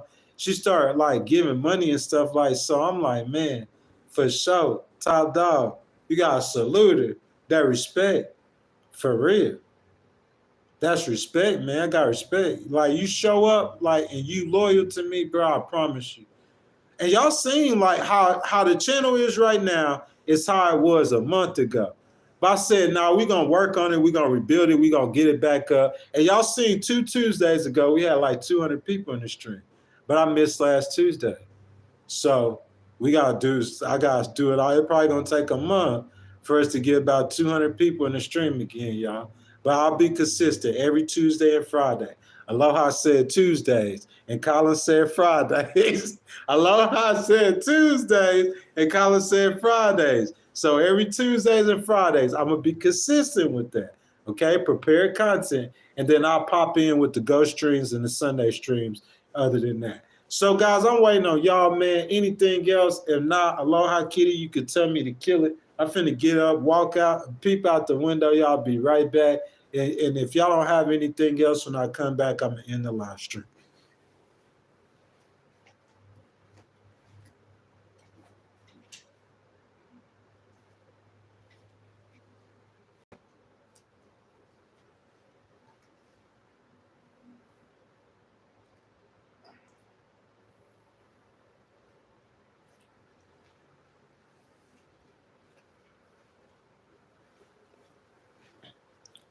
Well, guys, it looks like that's it. That's it. That's it. Guys, I appreciate y'all so much showing love. You know what I'm saying? My boy Andrew showing love. My girl, my baby, Aloha Kitty, always showing love. I see my boy Colin showing love, of course. And we got a new guy, Patrick. He showed a lot of love today.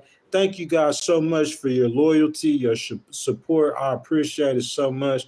Of course, again, Aloha Kitty, baby. Thank you for your loyalty, your support, being there from day one, rocking with me. You know what I'm saying, Colin? You too. V Pirate, man. Thank you, bro. Andrew, man, pull up. He pull up every time. That boy be showing me big love. Andrew, I appreciate your love and your support, my brother. And then Patrick, man, new to the channel, man. I hope you like the channel, man. I hope you get a membership, man. You rock with us, get down with us. You know what I'm saying? So, yeah, Aloha Kitty, baby. I hope you have a great day. I hope I see you on Friday, man. I appreciate all y'all love and support, man, for real, for the channel. You know what I'm saying? The ones who stayed down day one. You know what I'm saying? That's why I give all that love to Aloha Kitty. Y'all don't understand that. You know what I'm saying? That's just loyalty, man. It's just like just showing up and supporting me. You know what I'm saying? Like donate to the channel. I promise you it's gonna pay off. I'm not gonna quit. I'm a power through, man. And we're gonna build something really, really good, really successful, man. We got to get back up to them 20,000 views. That's on me, y'all. I apologize for that. But all my people, man, y'all know I love y'all, man. I know every time I pull up, y'all pull up in the stream, man. It's like a therapy session, man. And we always in here together, man. We just get in here. We get to kicking and telling our thoughts. Things in the news get more interesting. The content will get more interesting. We'll get more viewers. Thank y'all for rocking with me. That's my time, y'all. Say goodbye to Aggieland, man, Texas A&M. You know what I'm saying? I'm going to start migrating south. We going to get down to the beach, y'all. You know what I'm saying? Y'all go check out my Instagram. If you look on my YouTube page, you know what I'm saying? You'll see my Instagram handle. You know what I'm saying? I'm sorry I couldn't upload more content. Like I told you, I was going to go live from George H.W. Bush Presidential Library, but I did a lot of content for Instagram on it. You know what I'm saying? I'm going to start doing more content for YouTube instead of just coming on live saying, hey, I'm live from Aggieland. And you know what I'm saying? This is Aggieland. But I'm not giving y'all live content, interacting with people. That's on me, y'all, building this channel. I promise y'all, every Tuesday and Friday, I'm showing up. If y'all showing up, we're going to get them 200 people in the stream. And guys, we're going to take off with it, okay? 2026 midterm elections, y'all. We want 1,000, 2,000 people every time we go live. That's the dream. I love y'all, man. I thank y'all so much. I'll see y'all on Friday. So many, so much love to all you guys. Thank you. Aloha Kitty, baby. I love y'all. I love y'all so much. Y'all have a great day. Hopefully I'll see y'all on Friday. Legal Wars Podcast is going south, man. Goodbye, man. Take it easy. And I'll see y'all next time, man. Y'all be blessed.